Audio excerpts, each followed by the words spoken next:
Achtung! Was für ein Move! Nächste Chance. Was für ein Pass zur Mitte! 1-0. Und der nächste Fight am Eis entbrennt. Hier entladen sich die Emotionen. Da haben wir doch noch was, um mit der Zunge zu schnalzen. Folge 44 von Hockey O'Clock mit Martin Pfanner bringt das große Interview mit Meistermacher Petri Matikainen.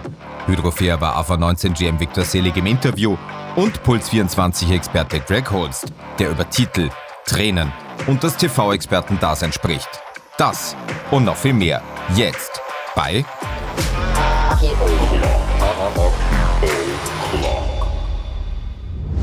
The season is over. We got a champion, and I'm so happy that the two-time championship-winning head coach of Klagenfurt is now on Hockey O'Clock to talk everything KC, everything as regards to championship, everything about his journey and the team's journey. It's none other than Petri Matikainen. And coach, I'm so glad that you're taking the time for the podcast. Thank you. I'm so happy still at the moment, and I'm really glad to be on this show.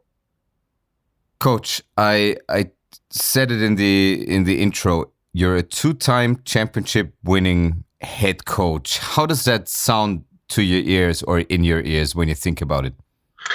Well, I don't know if it's still a reality to me, in a way that I haven't been thinking that. I just try to take care of my team and try to get them better. And what comes. But it was a big surprise that we grew so much. Everybody knows how hard it is to win two in a row. One can be done maybe, but two in a row is something special. That's for sure. But I looking for the next one. Before we talk about the next one and how you might get there, lead me through the past couple of days. Obviously, on Tuesday, it became reality that you got your second championship. We're recording this on a Sunday afternoon. This podcast is going to see the day of light on Tuesday. So how had the past 4.5 days been for you personally? Well, you get the unreal feeling that finally the season is over and we're the winners, and you get kind of a relief and happiness for the guys and yourself and your staff. That's the first thing. And then, like, we were sitting in the bus downstairs, and guys were partying upstairs, and we were talking about the season, going through the season. And I remember me saying many times that, hey, could it be, is this real? Did we really got it? And so that shows that how deep me and my staff was in it also, that we didn't let go before it really, the season is over. That's the big thing as a coach, that you don't start thinking ahead.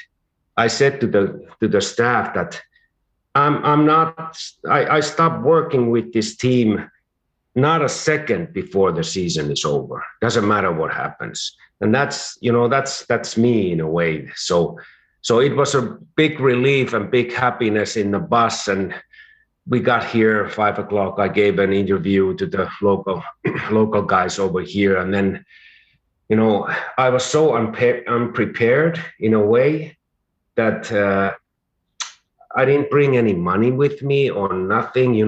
I was just on it that this is just the one game and we go on. And I live 3.5 kilometers away from the rink. And at 6:00, I was watching the guys there partying a little bit. And I said to myself, now it's the coach's time to go home. And, I walked home 6:00 in the morning with my T-shirt on, winning T-shirt on, because I didn't have any money or anything. I didn't want to take a taxi or anything. I wanted to walk home and really alone, no one driving in the city, and the birds were going on, and sun was started to come up, and I was just enjoying that 3.5 kilometers. And I got home maybe 6:40, and then I went to bed for a little while. But that's the first night. And then, of course, we can't have such a parties and stuff like that. But, the reality comes to you when the second day, of course, you're tired of all that season and all that relief. And I really slept well on the next night. And then we had some exit meetings here at the rink and little celebration at the city hall and this and that. So that's the way it has been going on. And actually, yesterday was the first day that we didn't have anything going on, and today. So, but the feeling comes to you, such a satisfaction of what we have achieved together. Now, of course, you had yesterday as that one day where nothing happened, and then the day after another journalist keeps bugging you. So I'm really, really sorry for stealing your time. Okay. On the other hand, I'm very happy that you take your time. I remember one of the interviews that you gave us during the playoff run where you said you always sleep well before the day of a game, but you never sleep well after a game. Yeah. How does it look after winning a championship? And I mean, you had that long bus ride. You had the you had to walk home. Did you sleep well on Tuesday to Wednesday, or was there still too much adrenaline in your body? Not that good, I maybe 3 hours I slept, but it was okay. But yeah, you're right. I don't sleep that well after the game. I'm so enthusiastic kind of a person. Maybe it doesn't show sometimes on the bench because I want to keep my cool. But after the game at home, it's hard to get my body down, and usually the next night I really do sleep well. But that's the way I am. And I remember one Premier League coach, Everton's coach, said that I have hard time of sleeping after the ball match, and everything goes through me, and it's the same thing with me. After that, when I get that game under the way, over my brain, and I know what to do next, then I leave it alone, then I can sleep. Then I can relax. Okay, now I'm focusing on the next. So it's both, that it's a psychological you have to find an answer that is satisfaction to you, then you can go on with the life. So it's maybe more than that, more than only the adrenaline, but it's also that I need answer to myself, which has satisfaction that I know what to do next. Then I can leave it behind.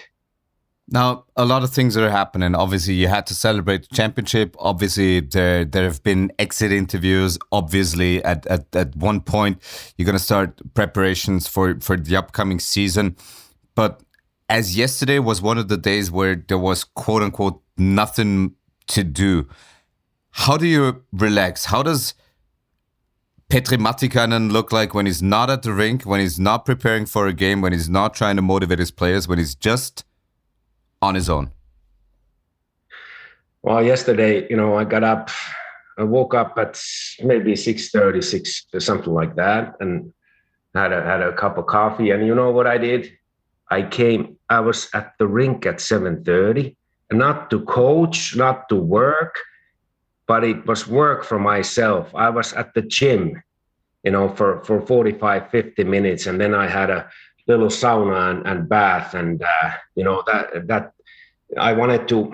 I need some time for my body, because it you ruin your body in a way, on the way that you don't do physical stuff. So that's what I did, and then we had lunch at home, and then I laid around in the balcony. It was really nice weather, just to lay around a little bit and had a little nap there, and nothing much. I want in a way I want to chill.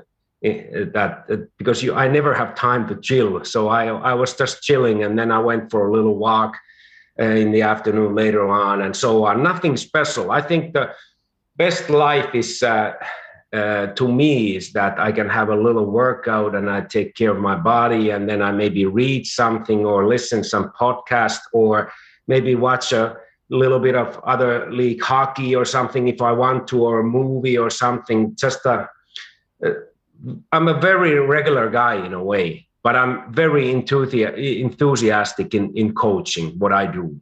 I really take it seriously, but not like head seriously 24/7. I also can chill and laugh, you know. Now, we always talk about players and we always talk about the toll that a long season is taking on their bodies. But because you just mentioned it, we know that the mental aspect of the sport can and almost always will be brutal, and it's so tough to deal with it. But when speaking about the physical aspect of a coach, most often we see coaches standing around, quote unquote, and no offense here, on the bench. But being a coach during a long season, all those bus rides, all those games, how big is the physical toll on a coach, and how do you try to get through it? Because you mentioned the workout, you mentioned the bath, you mentioned the sauna. How important is that for you, and how dangerous is a season for a coach from a physical standpoint? It's really crucial that you take care of yourself. You know, we stand around behind the bench, and we are shielded there. So we take bullets all the time to our chest in a way, depending how the team plays. That's the way I feel. And then you try to protect your team one way or another to you guys who want to present the thing and need to do that. That's one thing. And then, so it's really crucial that you take care of your body. I'm not a big drinker because I think alcohol is not good for you during the season. I want to take a beer or two once in a while. Usually that's it. That's all. I don't drink just because I want to survive this marathon, which I call it a marathon, mental marathon for a coach. So that's why I have to work out. Usually when we practice here during the regular season or even in the playoffs, the boys go to the gym after the practice, and I do too. They kind of motivate me to do the things. So many days I do it for 20 minutes, squats, things like that. Not long, but little bit. And that's my thing. I don't go to the videos after the practice. Usually me and Juha also, we go to the gym for that 20-25 minutes, and then we start doing, or then I run or have a hard walk at home at night when I have time. So I try to do things almost every day, not on a game day. Then I'm not type of a guy that much. That maybe in the playoffs I did a couple workouts, but not during the off days. I try to keep. I'm 95 kilos. I'm fat. I'm 5 kilos over of my thing. What I would like to be around 90, but I can't do it. Or I could if I really would want to, but I'm okay. I'm okay with it. But right away, when the season was over, I started to come to the gym because that's the enjoyment time. It's not just a time for me, which I really appreciate. Now, obviously, I brought you on the show to talk about the season that just ended, but I want to start by looking back at the end of last season. You were down 3-0 against Linz in the quarterfinals, and I remember vividly going to that fourth game and reading all the newspaper reports, and of course everybody at Klagenfurt or over at your team still believe in a miracle comeback. How much of that was like the cliche saying of course we're believing in turning that series around, and how much was really believing in a comeback when you're down 3-0 in a best of 7 series? It's too bad we never experienced it, because it's hard for me to kind of analyze it, that how could have gone, that we faced a hot goalie, couldn't score. Of course, our feeling in the team wasn't maybe the best. The roles during the season, last season, was guys couldn't carry the roles that we designed for them, and there were off ice issues and stuff like that. There, it was a tough season. I changed the captain and this and that, and maybe many things that I did on the way, or we had. So it's hard for me to say that. You sometimes you just need that one click and everything turns around. So it could have been possible. But when you're facing a hot goalie, what they had, and they had a good team, they had a good stimmung in the team, they really played well.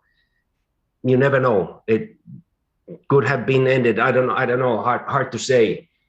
But I believe in process, in a way. So maybe the season, how it went, we played quite good and not that bad, but the real hunt and hunger for success maybe wasn't there last season, and that's the thing that I would like to correct for the upcoming years.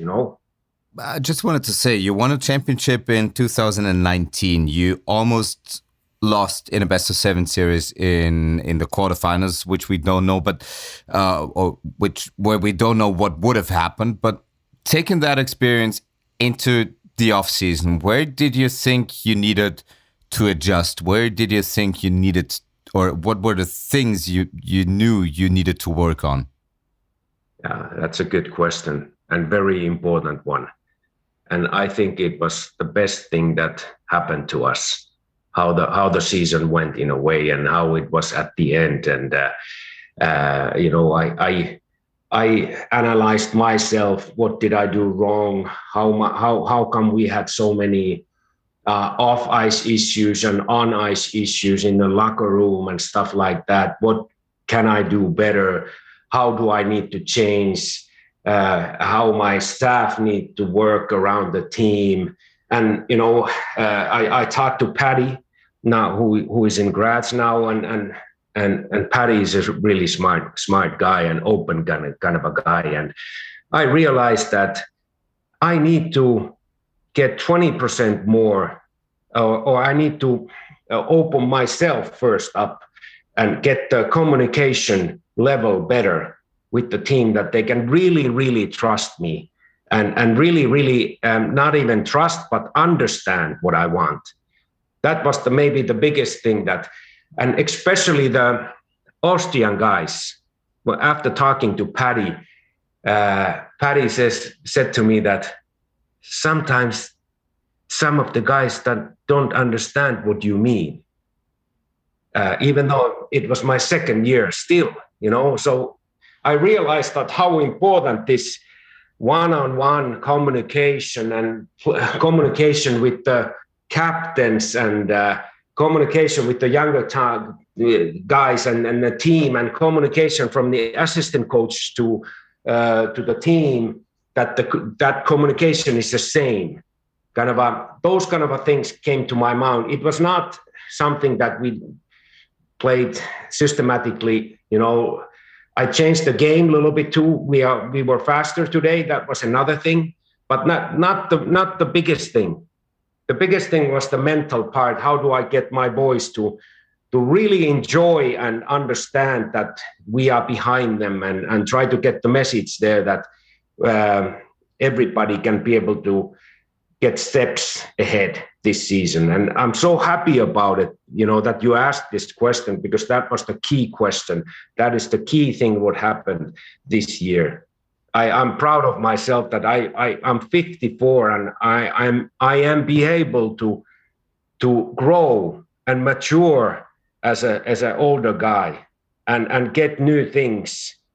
And also not only maybe Paddy, but also the David Fisher, the incident that we had during the last year, and it really hurt him. But he came back a stronger guy, and it was not easy for him, not for me, but not for him and not for the team also. But at that point, I needed that it has to be done, But I'm so proud of Fishy in a way that he hung around, and our relationship is better than ever, after that, and with everybody. So we all make mistakes or decisions, I would say, maybe not mistakes. I, as a head coach, I need to do decisions every day. And that's the hardest part, maybe, on this job, that you have to make a decision that nobody likes in the benefit of getting the organization better. Now we're 20 minutes into this interview. I think I could be going on for hours and hours, but I want to save you some valuable time for your personal duties and to chill and to relax. So I try to keep this within an hour. Maybe I just need to bring you back at one point on a podcast. But so many things, so many interesting things that you mentioned that kind of prepared you for this championship run. The one thing that I'm also interested in would be at what point management and or you decided that you'd try to reduce in an off season of uncertainty the number of imports. I think I read the number that Klagenfurt on average this year played with 4.9 imports per game, which is an incredible low number for the league. At what point did you know we're not going to have as many imports as the Dornbirns, the Grazes, the Linzes, the Bolzanos of this league? Well, during the summertime last year, the spring and summer, when I talked to Oliver on the phone and about the COVID situation and the league coming up and stuff like that, I know Oliver quite well. I know sometimes he doesn't say straight things, but I know how he is on the phone, and we have a really good relationship, in a way, that. But I sensed that during the summertime, and he kind of said it to me that we might go even with 3 imports, and maybe during the season we see, do we need more? And what happens, and what's the uncertainty is so big that he cannot sign. And I was in Finland, and I thought, holy shit, I'm gonna have to coach, and my staff we need to coach even better and smarter. And but I'm never calling Oliver, I want this and I want this and I want this and this is not good enough. And I'm not making excuses in a way to him also that I want all the best guys and then we're going to win. I don't believe in that shit, that you bringing the best guys, possible guys who can score and do the things, and then you mix them together, you just automatically win. That's not the story with me. I'm a teacher, mental teacher in a way.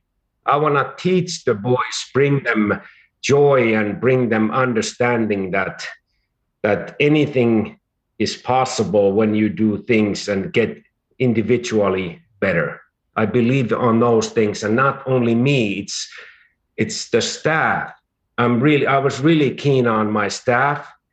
I got a new guy from Finland, very smart guy, very sophisticated hockey man, Juha Vuori, and our relationship is just unreal. How we talk, and we can talk openly about everything, and we can fight if we have to, but we didn't have to fight this year at all. We didn't have any things. We kind of have a same mind, and he understands me really well. He can let me coach, and then he supports me from behind, which I really, really respect.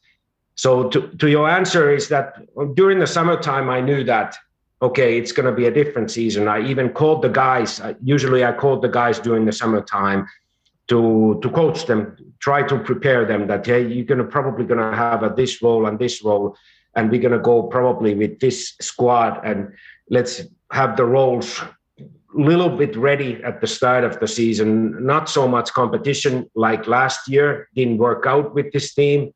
So on and so on and so on, you know. So it happened a year ago. Maybe at this time a year ago, Oliver said that, hey, we don't know what to do. I'm going to go with the local boys. I said, it's perfectly fine. Now, it's great that you're mentioning your staff. One of the key signings, depending on who you're talking to, was assistant coach Juha Vuori. You already mentioned him. What made you bring him in, and how did the everyday work between you two guys look like? What were his responsibilities? What did you get from him as regards the team effort? Well, I knew Juha. We studied together in 2004 in Finland in Vierumäki, and I knew him, and he was in States playing and coaching, and he's really sophisticated, and he was a teacher in Vierumäki last 3 years, and he has been around with Lukko Rauma, Finnish main team, as an assistant for maybe 8 years, and then was as a head coach for 1 year, and he was on I was under 19 Finnish national team coach in Finland back in 2005 or something. He was my assistant then, so I kind of knew him, what he can do, and he had also. It was important that he was the head coach for 1 year. He got fired from that position, and he knew what this business is, and I could totally trust him. And the dialogue with him is so easy. You know, we can talk about everything. That's the thing that I wanted to have. I want that my staff is really loyal. So that was the main thing. The loyalty is number one, and then we go on to the roles.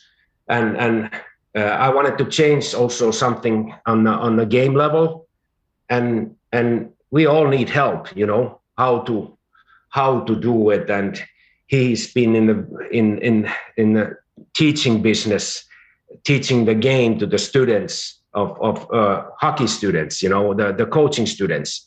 So he had very good knowledge of modern hockey. That was the one thing also that I wanted to bring him here, that he's on some issues he teaches me, and I teach him the other issues back to him. So that's the way it should go, that we get better. That's the way we get better. We're not tied up, you know, that I don't want to I have my vision, and I go with the rest of my life with my things. I'm open as a human being. I'm ready to learn. And Juha brought, of course, some things. And the roles are that I'm the boss, and Juha is an assistant boss. And then we try to get things done. You know, Juha is watching more videos than I do on the bus. He's watching the game and taking the clips, and then we watch it together here, and we decide together what to do. And Juha is more presenting them to the team than me. I'm a leader. I present the big picture, and Juha the little details. That's the way it works the better. And he's with the Ds during the bench, and I'm with the forwards, and so on and so on. Also, Andy Hocheva, goalie coach, he's a very important part, and also the physical staff, you know, the Bobby Mager's firm, Alexa, our physical coach, who was excellent here. He pushed the boys, and so and trainers, you know, everybody, the physio, the Veranchik, Thomas, everybody, like we were like glue.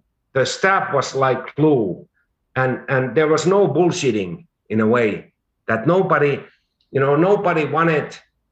Many times in the staffs is that people are there for the wrong reasons. They are there for their own glory or their own career, but many times they don't realize that when you are as a glue and you do the things and you win, that's the thing when you get to the next level, you know. Now, interestingly enough, you had Finnish assistant coaches your entire time in Klagenfurt. Is there a deeper reason to that, or is it just a coincidence? Do you care about nationality? Does it help to have a Finnish coach or assistant coach to talk in your native language, or is that just a curiosity?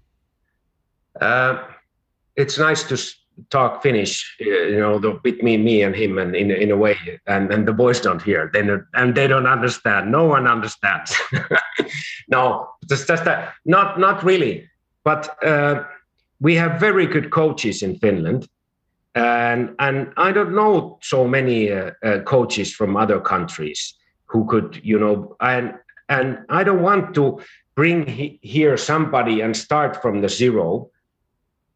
level zero. So I kind of wanted to take guys that I know for sure that they can last this, because many times sometimes you take a guy who has never been in this level or never been the way I coach, because I coach differently than many other coaches. There's much more mental side is involved on my leadership and teaching the guys and maturing the guys. So I'm a different kind of a guy than usually the typical coach. So it's very important for me that I find the right person. It's a person, not really the nationality. As I was talking about coincidences, is it a coincidence that the past 3 championships, obviously you won 2, but that the past 3 championships in the league have been won by a Finnish head coach? No, I think we are hardworking guys, and we grew over there with a lot of snow, and we're not a rich country, or you know, that we are humble guys, are ready to work, ready to bust our asses, you know, for the team. And like Kaitsu is a really good coach. He did an incredible job in Nuremberg this season. I know him. He's an easygoing kind of a guy, but demanding at the same time. We have a very good coaching system in Finland, in there, and that's all. Now, you head into the season. You know it's going to be a special one because of the pandemic. Then, at one point, you yourself contracted the awful virus that's caused hundreds of thousands of deaths, and at what point or how difficult was it for you to get back from that virus, and where did it hit you? This is more than serious. Yes, it is serious, and too bad. First of all, we both of me and Juha got at the same time, same day, we were positive. And first of all, we had the problem that who's going to coach the team. So this is, in a way, this is a salute to David Fisher, in a way, that I wanted him. I told Oliver too, that Oliver agreed that I wanted him to coach the team for that time that we were gone. And it was a eye-opening also for David, you know, that holy shit, it's not that easy. And, you know, how can you guys do it? And so on and so on. And I think the respect of the coaching also grew from David's side there, that holy shit. But I wanted to salute him, that I trust him so much that he can coach the team with Andy Hocheva. But yeah, we were out for 10 days, and holy shit, I was tired after the corona. I was, you know, on the trips that we took from here when I started to when I came back, I slept all the way to the Linz. We were first game Linz. I slept all the way to there and all the way back. And even on the bench, I was like, how can I last this? You know, how can I stand here? So it took a lot out of me, for maybe 2 to 3 weeks, and then it started to get better. But it took 3 weeks to get that. The tiredness was the main factor for me, that I was so goddamn tired all the time. So maybe it's a cautionary tale for all the people that are listening. We're still not over it. There's still an ongoing pandemic, so please be safe, wear masks, and keep your distance. But going back to that time where you unfortunately were out, where you already had contracted the virus as well, the job David Fischer had been doing, and obviously we would have loved to see him on the ice, but after everything that he's done, you think whenever his career is going to end, there might be a coaching career in or with David Fischer? Yes. He's absolutely, if he wants to. He's a good analyzer. He understands the human nature, the mental, the psychological part, and then he understands the game. And by the way, David Fischer was the coach also in the playoffs. He came every intermission. He came down to tell us what he saw. So he was on the coaching staff in the playoffs. We didn't tell anybody, but he was there. As regards David Fischer, obviously one question needs to be asked. I know it was a lower body injury. I know he had surgery during the offseason. Katze counted on him being back. Obviously, he never got back on the ice. Do you still expect him to get back, or is it going to be difficult to return to the ice for him? What's your take? Well, he's been working now the whole season, like in the gym, and getting the strengthening the leg, and there has been setbacks and another setback and this and that, the whole season. But now it has been going better. But it's up to now. We have a contract with him, and now it's up to David to decide in a way during the off season that is he gonna give it a try, or is he gonna?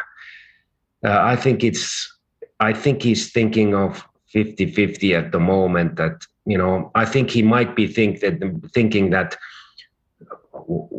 What about then when I'm 50? Can I walk? Is this worth it? Or do I have the motivation to continue? He knows that it's going to be tough to get that movement back on the ice, to be able to be that kind of a player that we need.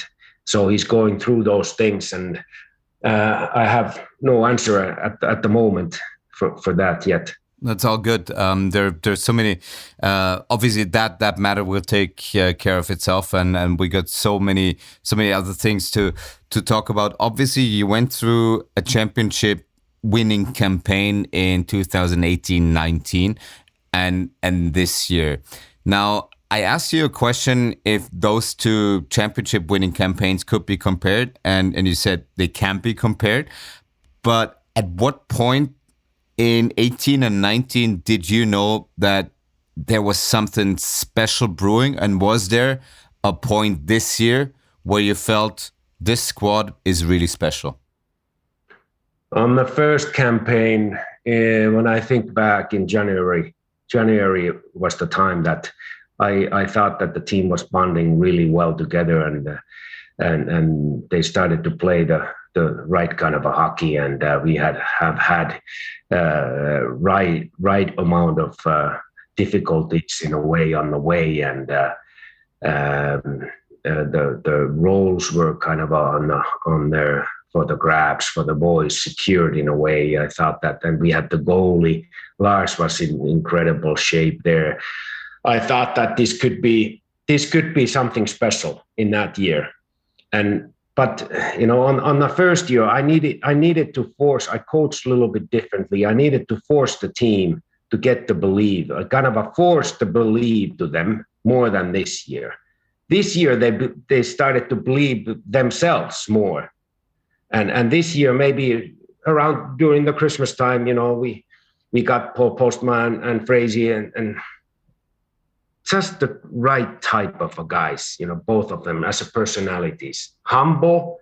Both humble, ready to work, not superstars, molded in right to the team.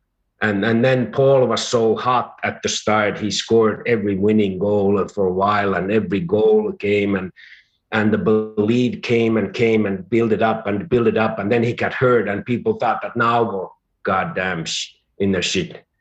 But we weren't. We were strong enough to be able to handle that.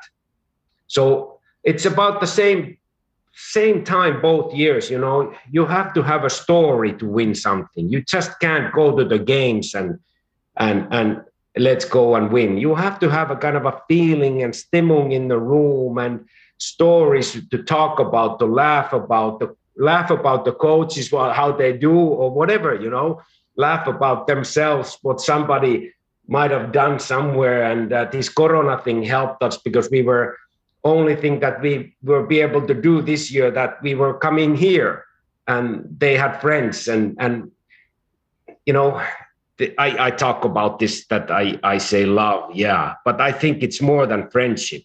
When you achieve something, it's more than friendship, because you have to go beyond that. You have to open up as a guy, to willing to do everything for your body. I mean, I'm ready to die, to take that shot to your head, you know, if necessary. So it's more than a friendship. So that's why I call it a love, even though it sounds like, holy shit, love. What is love? Love is different. Love is not different.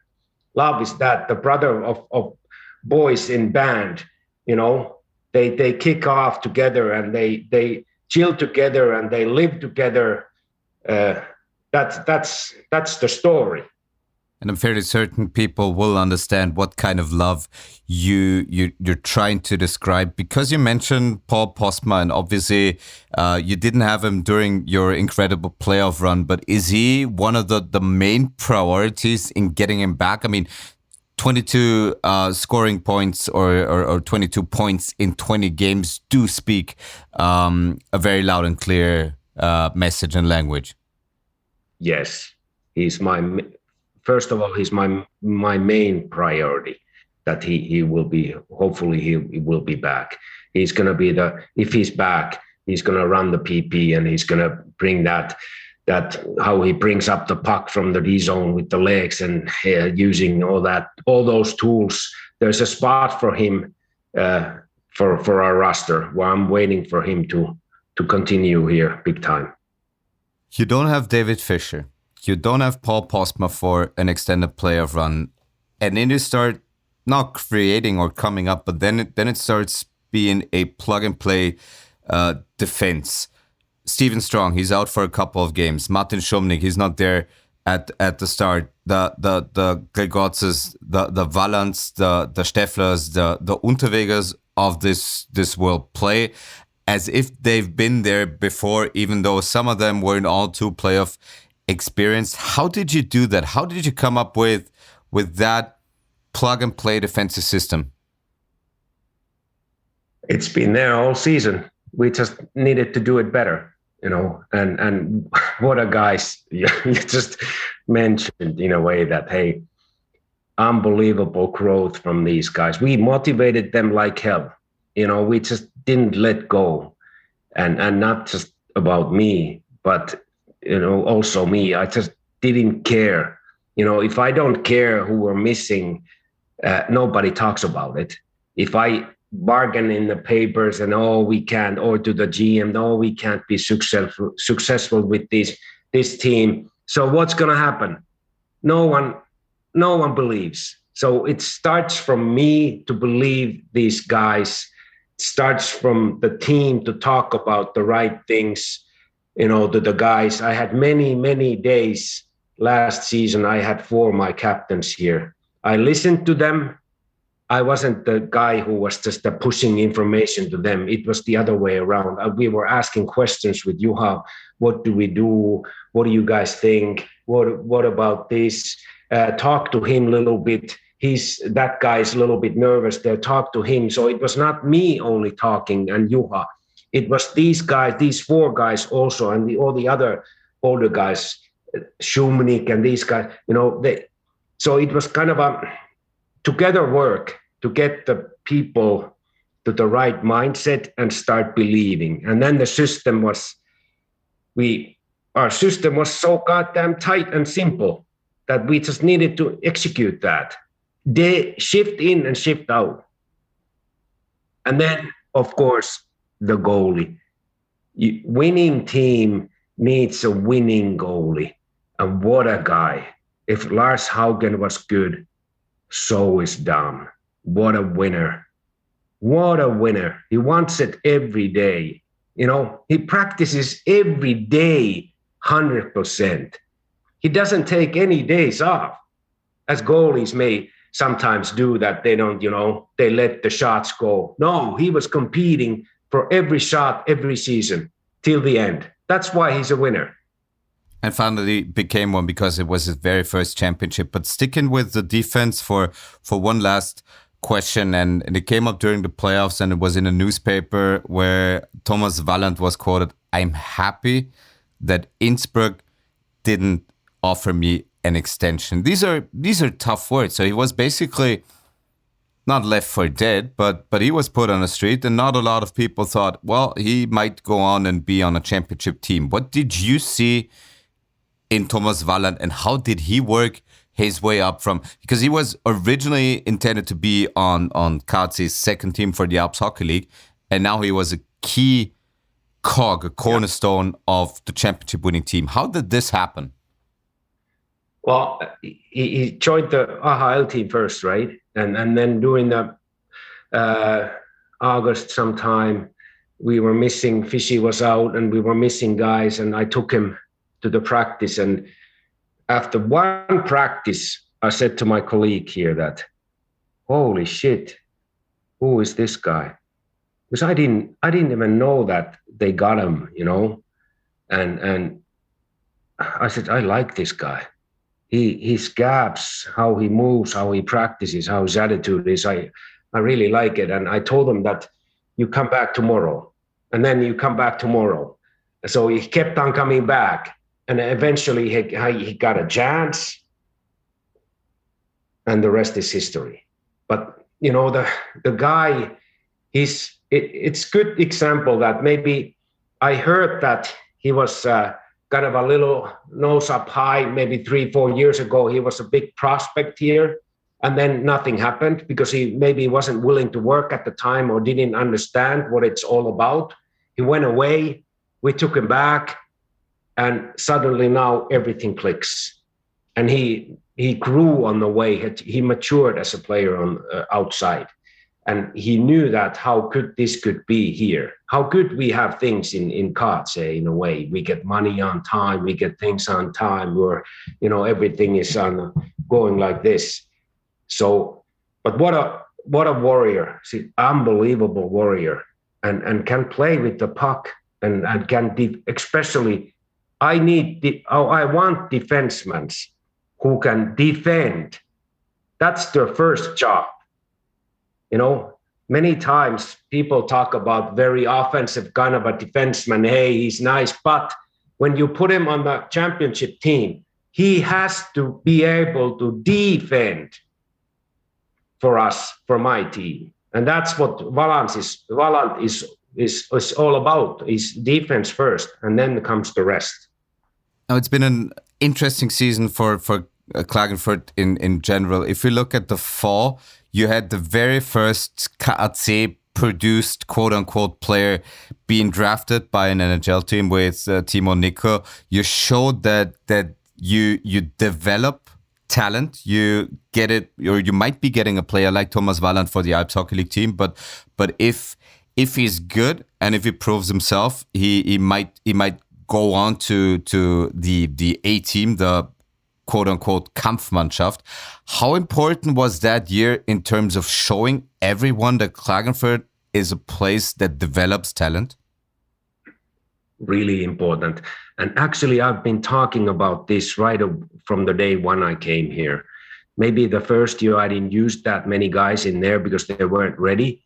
Last year we did already, Kernberger played a lot, and this guy came up, Marcel Vitti I took him from the AHL in the first year, but he was designed to be there, and the same thing happened.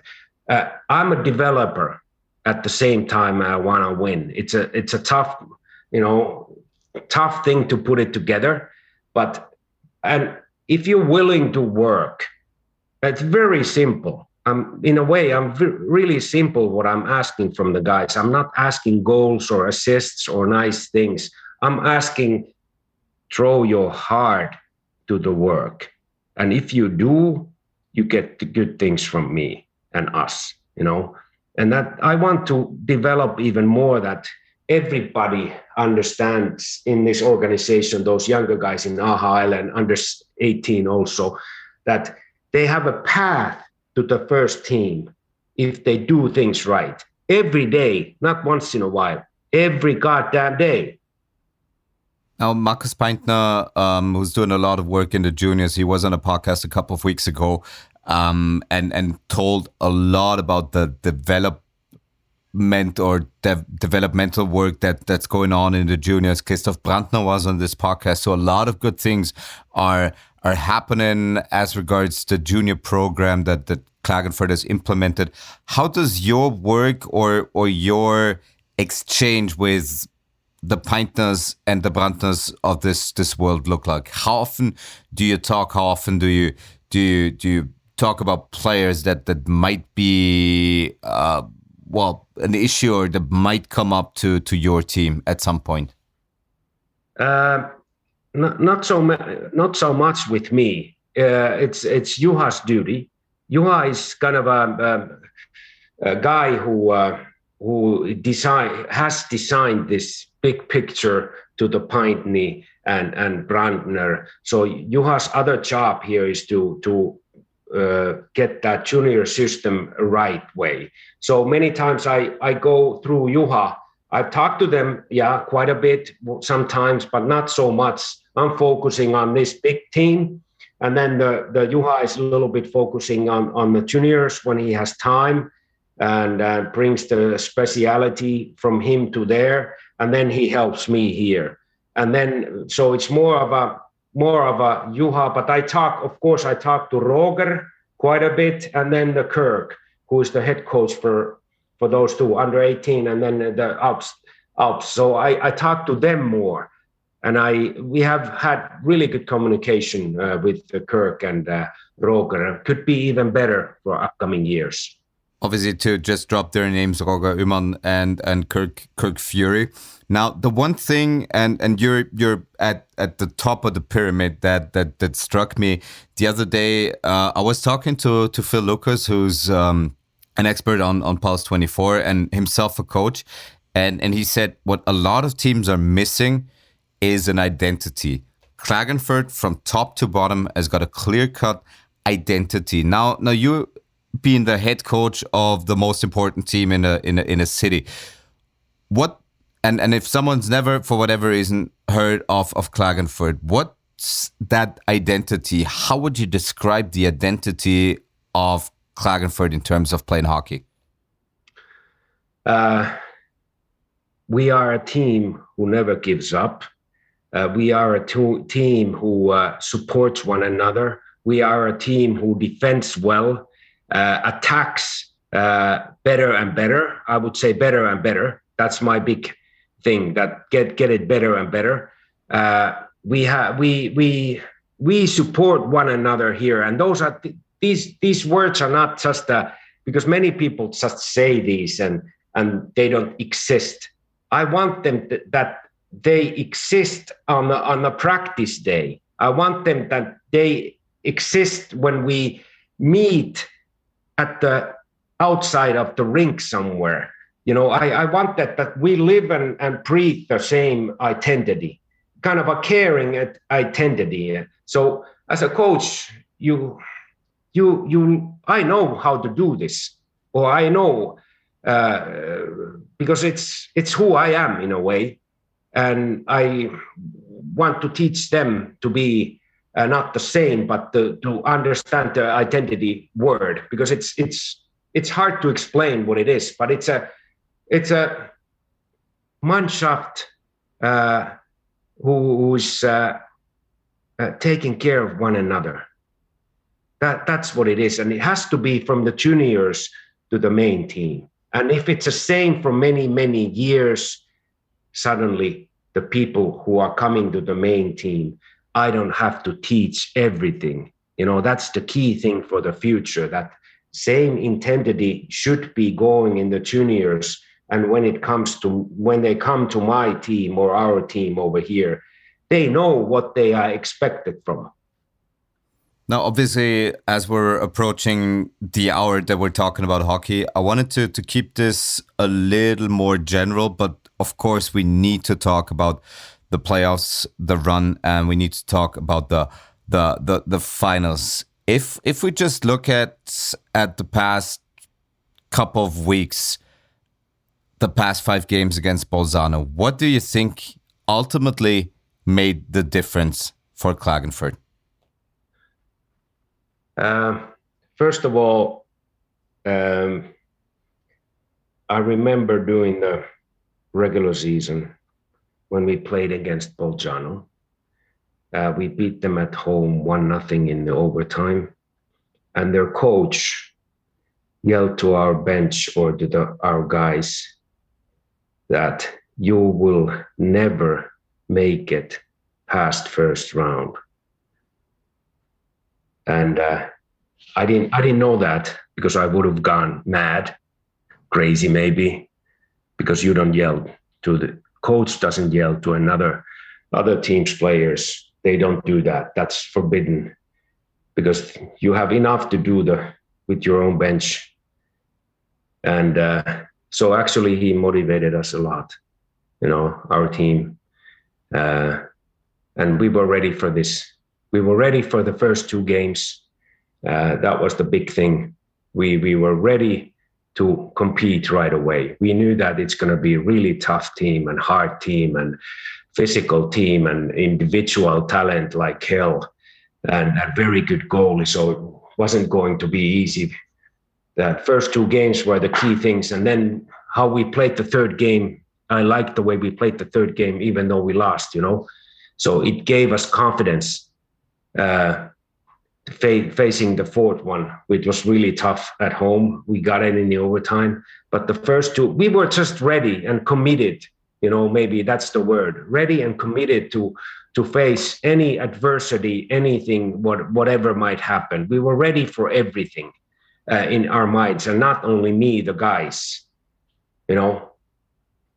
How did you do it to make your players like not lose their cool, keep their calm? Because one of the more drastic differences in the series from our outside perspective seemed that Bolzano more often than not lost its cool, whereas KC kept his. How did you do that?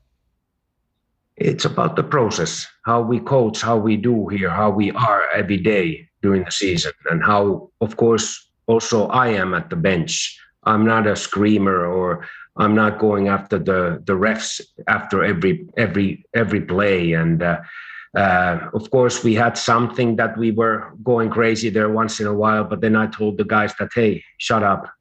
We don't do that shit. We're not. It's not our way to do.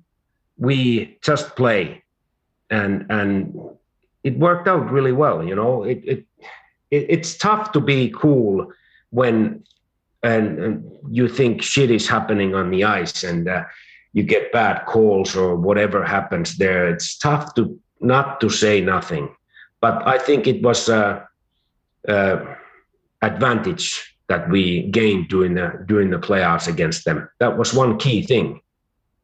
Now, again, from the outside looking in, and having conducted a couple of interviews with you and having listened to a whole lot of them, it seems as if you're a master motivator who more often than not tries, not only tries, but succeeds in finding the right words. Where do you take your motivational tricks, and how many of them are left in your repertoire? Oh, that's the I need to be growing all the time. I'm a creative guy. I might take a thing from somebody's one word, and I create something. So I don't really take it, I take it from ordinary life, whatever happens. I'm on the process, especially during the playoffs. I'm awake all the time. So day and night in a way, like mentally awake. So I live so deeply into that process that I don't recognize anything else in life during the playoffs. So also I try to be as open as I can. I sometimes have talked to the really good actress who and it's a kind of a little bit kind of a same thing that they go on the stage, how they prepare themselves. It's and they have to throw themselves. They're open to the people who come to watch them, and it's the same thing with the coach in a way, who's going. The team is waiting for you to say the right words. It's not always that I do that the right words are coming, but they see that I put everything on the table in a way. I'm not afraid of anything in front of my team. So I can, if I can make mistakes and will make mistakes, the guys can make mistakes on the ice, right? And that's, so, and they, I just raise my hand and boys, I fucked it up, and I'm not going to do it again. So it's the same thing. They when they do thing on the ice, they can say that, sorry, boys, it was on me. So it starts that culture starts to touch one another, and then you open up in a way. So, but for the future, I have to grow, and I'm trying to grow every year. I'm trying to read or get to the next level, and because that's the key. If you are enthusiastic about this thing, like I am, I'm only 54. There's many things to grow. I'm just thinking that I'm maturing as a human being lately. In 2 or 3 years, I've been maturing as a guy, as a coach. So I don't take everything so personally, or I don't want to correct everything, because that wears down the team in a way. But the big picture has to be, the train has to be going to the right way. Anything else is not acceptable. Now, playoffs are hard on players, on coaches, and of course on their families. There was a great piece about your two sons, who also happen to be coaches. When was the last time that the entire Matikainen family sat at one table? Last summer, in my summer house. I have a tiny summer house in eastern Finland, and we gather there, and that was the last summer. But yeah, I have two great sons and one great daughter, and grandsons and granddaughters, and so I'm very lucky, and they are coaching and they are learning. My boys are coaching and learning, and one is in Italy, or actually both were in Italy, and other in Alps Hockey League, another in Alege in Serie B, and he was a head coach. Another one was a goalie coach and assistant coach, and it's been for them. It's they have seen it so long. They saw me playing first, then they've seen me coaching, and we talk about these things. I try to avoid to talk about hockey in my summer times, and I usually tell them, when you come here with me, we don't talk about hockey, okay, boys? We talk about something else, fishing or whatever, but not hockey, because I can't hear it all the time. But how tough is it? And everybody has to bring everybody sacrifices a lot during the playoffs. But how tough is it to not have family around all the time for you personally? It's tough, and I have to. My wife, she's been with me, married over 30 years, and sometimes I don't know how she can last it. But I still love her, and hopefully she loves me. But it's tough. But during the playoffs, during the playoffs, I don't have time for anybody in a way. I'm so deep into the team that the team is everything. But during the season and off season, it's very important. My family is all I have. That's the most important thing. I'm gonna let you get a step closer to that off season in just a bit. Only a couple more questions for you. Obviously, after winning a championship, people's phones blow up because of all the texts and all the calls one is getting. What was the call, or what was the text that surprised you the most or made you the happiest in terms of getting congratulated on the championship? WhatsApp message from my, we have a family WhatsApp from the boys, both of the boys, and my daughter and my wife. They were so happy, and that was the best thing for me. Right after the winning, when I looked at our phone, I texted back. That was the thing. Now, as we're gonna see you back in the league, and I know it makes a lot of Klagenfurt fans very happy. I can tell you it makes us media members very happy to have you back, because it's a pleasure to be working with you.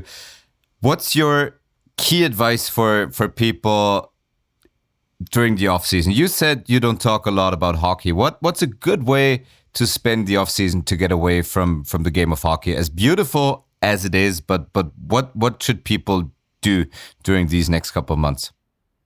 Hey, you guys are living in such a great country. It's unreal. It's so beautiful. You got mountains, you got water, you got everything here. You can golf, you can do whatever you like. You can bike. It's a paradise, this city and this whole country. What I think, even Vienna and all the whatever, you go to Innsbruck, whatever. It's you guys are so fortunate in a way, in my mind, when I look at your country, that you can do whatever. You can go mountain hiking, you can go to the beach.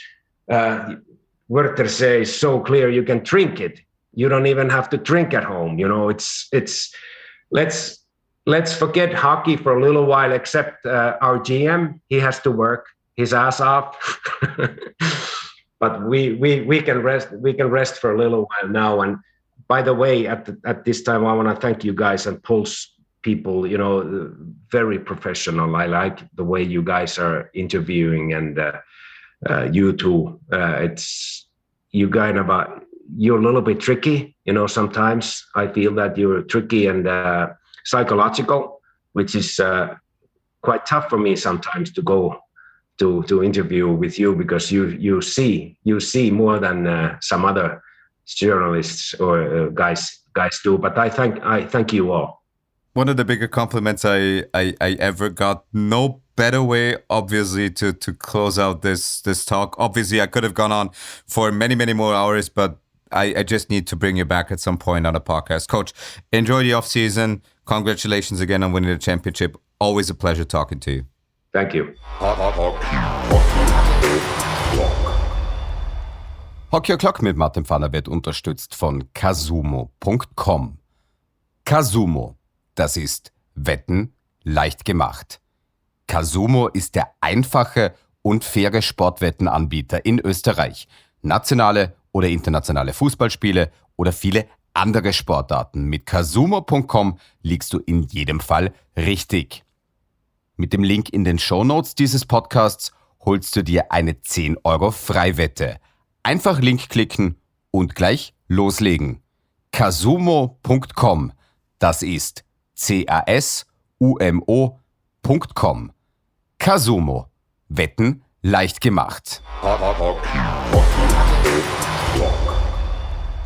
Very happy to be joined by this man in the quote-unquote exit interviews. He's been headed to the off-season for quite some time with his club. I guess there's never really an off-season, but first of all, very glad that Viktor Szélig, General Manager of Hydro Fehervar AV19, is joining me. Viktor, thank you so much for taking the time. Thank you very much to giving me a chance to talk with you. As I said, in a big round, I really love your T-shirt, so that's still a case. So, I'm really looking forward, to talk to you.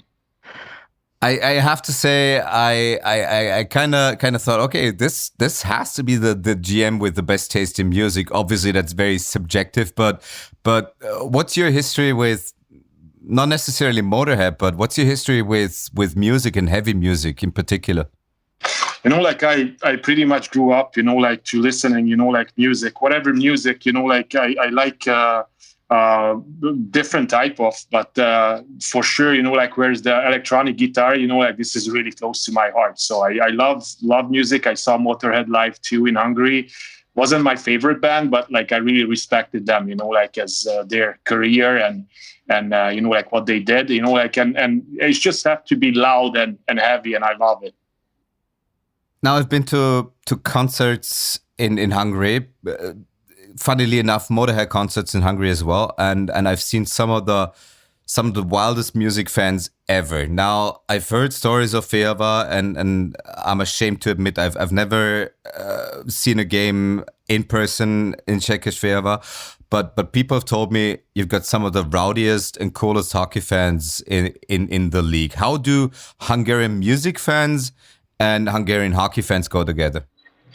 I have a couple of friends, who's musicians, who's in the underground music scenes, and they all love hockey. So, and we used to talk, a lot, I said to them, listen, I would change with you, in a second, I would like to live your life. And they said the same thing to me too. So, when I was an active player, so we just figured it out, then those kind of music people, what they're doing, they're really close to us, what the athletes are doing. So, they just said the problem is, we don't have the result in the end, and we have. So they were a little bit jealous, but a lot of musicians, coming to watch us. And I can underline that too, our fans are fantastic in here in Fehervar. It was so bad then they had no chance to see the team live.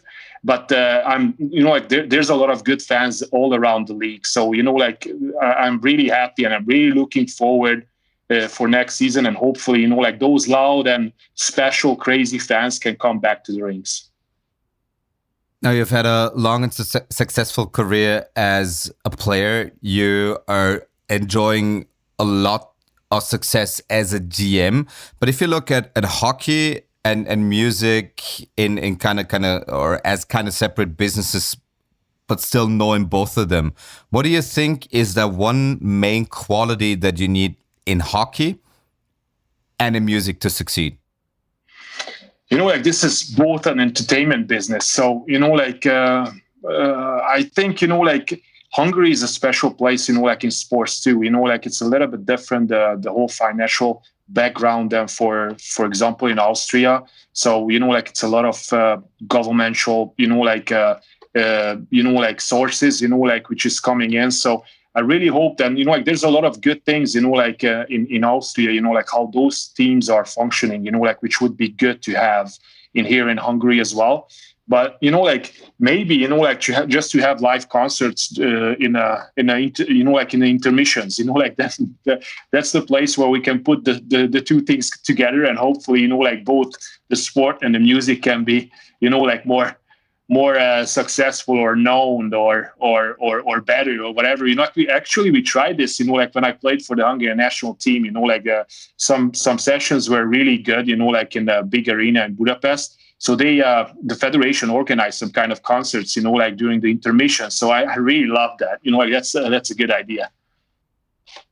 Now, I mentioned it in the intro. Is there ever a pause for a general manager? Is there ever a day where you don't think about your work, where you don't think about your club? Or is every day about Hydro Fehervar AV19? That's a great question. If I have to, just think about it, no, that's our job. We have to be available all the time. And I don't think, like I since this was my 5th season in here, and it wasn't I think a minute when he was off. Like sometimes, like I can forget this, like, but like it's just coming really rarely. So this is a non-stop thing. So the season has ended. The season ended, unfortunately, for Fehervar fans in the quarterfinals. Still, huge success in making the playoffs. What have the days after your season has ended looked like so far? Every day at the office? Is it a 4-day week? Is it a 3-day week? How does it look like? Like this is every day in the office, like that's what I like, like, because I like the things, like, which is regular, like I'm just waking up. I'm not living in Budapest, in Fehervar. I'm living in Budapest. So, like it's just jumping in a car, drive to here, being here pretty much in a whole day, doing all the stuff. But, like that's the way it is, like when the hockey players are going to holiday, then we just start to like pick up the phones and laptops and everything. So the main part of the work for us, like it's right now. So, and during the season, like when we just like try to see the team to doing good. So there's like less things to fix during the season than right now. So, but like right now we are working up to the start of the season, and then the season starts. So we just like following the team. So that's why it's a little bit like a non-stop thing. But for me, like it's 5 days. Like sometimes in the weekends too. Now, before we get to the new season and obviously everything that you've done ever since, have you followed the playoffs of the Bet at Home Ice Hockey League, or were you just too focused on the current work? Have you been able to follow them? Of course, like I'm really interested, like how the things are just developing, like congrats, like in this forum too to Klagenfurt, like it was just a outstanding performance from them. But like we just have, like a group chat, like with all the managers. And I think, like this congratulation is for everybody, like who involved for this season, because that wasn't easy for anybody. But back to your question, yeah, like I try to follow as much games as possible, because wherever hockey, like I like to follow, like I really love hockey. And especially, like if something which is in our business, like in our league, like it's extra interesting. Like I had like a couple of years ago, I had a privilege to work with the Sport TV, like to be a co-commentator in the NHL game. So, like it's I really like this. Like it's just I can talk about hockey nonstop. So that's the way it is. Sometimes I think it can be pain in the ass for somebody who I with a lot. Tell you what, depending on how good your German is, and we might even do it in English, you could jump onto the NHL match day on PULS 24. We got the NHL rights as well, and if there's a void to fill, you'll be one of the first the first people to call. Like if we can switch to English, like that's not a problem. But my German is just a bit better than my Chinese, so like it would be easier for me in English. Okay, as my Hungarian is basically non-existent, we do that in English. So that's obviously the lowest common denominator that we're having. If you said that you were obviously following the playoffs. Now, the round 4 teams and Fehervar unfortunately has never been to round 2 and the last 4 teams. If you looked at the Viennas, the Salzburgs, the Klagenfurts, and the Bolzanos of this world, is there a lowest common denominator, or is there a thing where you say this is still missing? We need to have that to get over the hump and finally win a playoff series? Like it's going to be all the time something, because, like those teams are there for a long time, like they know what it takes, like they going through pretty much every season, like on that, like path. And as I said in the beginning, like there's a lot of things, like how they functioning, like it can help them to be stable, to just build something. So there's all the time something, you know, like which we can find, and hey, we have to be better in here and there. There's a lot of things, you know, like it's really tough to really just point out, you know, like one or two things. So what we would like to do, you know, like it's just happened, you know, like from last season to this season, then we would like to do some kind of like, this is a sport stuff, you know, like a stability around the team. So not changing too much players, you know, like if we have a valuable, you know, like parts or important parts in the team, we try to keep them. So that's how we try to operate. You know, like I think, you know, like Klagenfurt's biggest you know, like strength this season was the core of the team. You know, like they have a really strong group of guys, you know, like playing there together for a long time, really can stick together, you know, like even if they haven't had that much of a, you know, like import help, you know, like, I mean, like number wise, but still, you know, like the team was strong enough, you know, like to go all the way. So, you know, like there's a lot of things, you know, like they're just giving you a short, you know, like answer to your question. Good thing is on this podcast, we do have a lot of time and we do have, or I do have a couple questions to really try to dig a little deeper. Obviously, after Fehervar lost in a clean sweep to Vienna in the quarterfinals, everybody thought, okay, great season for Fehervar. Then news got out that Antti Kahula would be back. And then a couple of days after that, news got out that Antti Kahula wouldn't be back. Now, obviously, with a lot of playoff hockey to be played, maybe some fans in Austria didn't pay too much attention to what was happening in Fehervar. But could you lead me through those couple of days and weeks where you first extended Antti Kahula and then didn't bring him back for the season 21-22? You know, like the place when I can see right now, then maybe we can do better is the timing of the communication, because we haven't, you know, like we signed him, you know, like way earlier back for next season.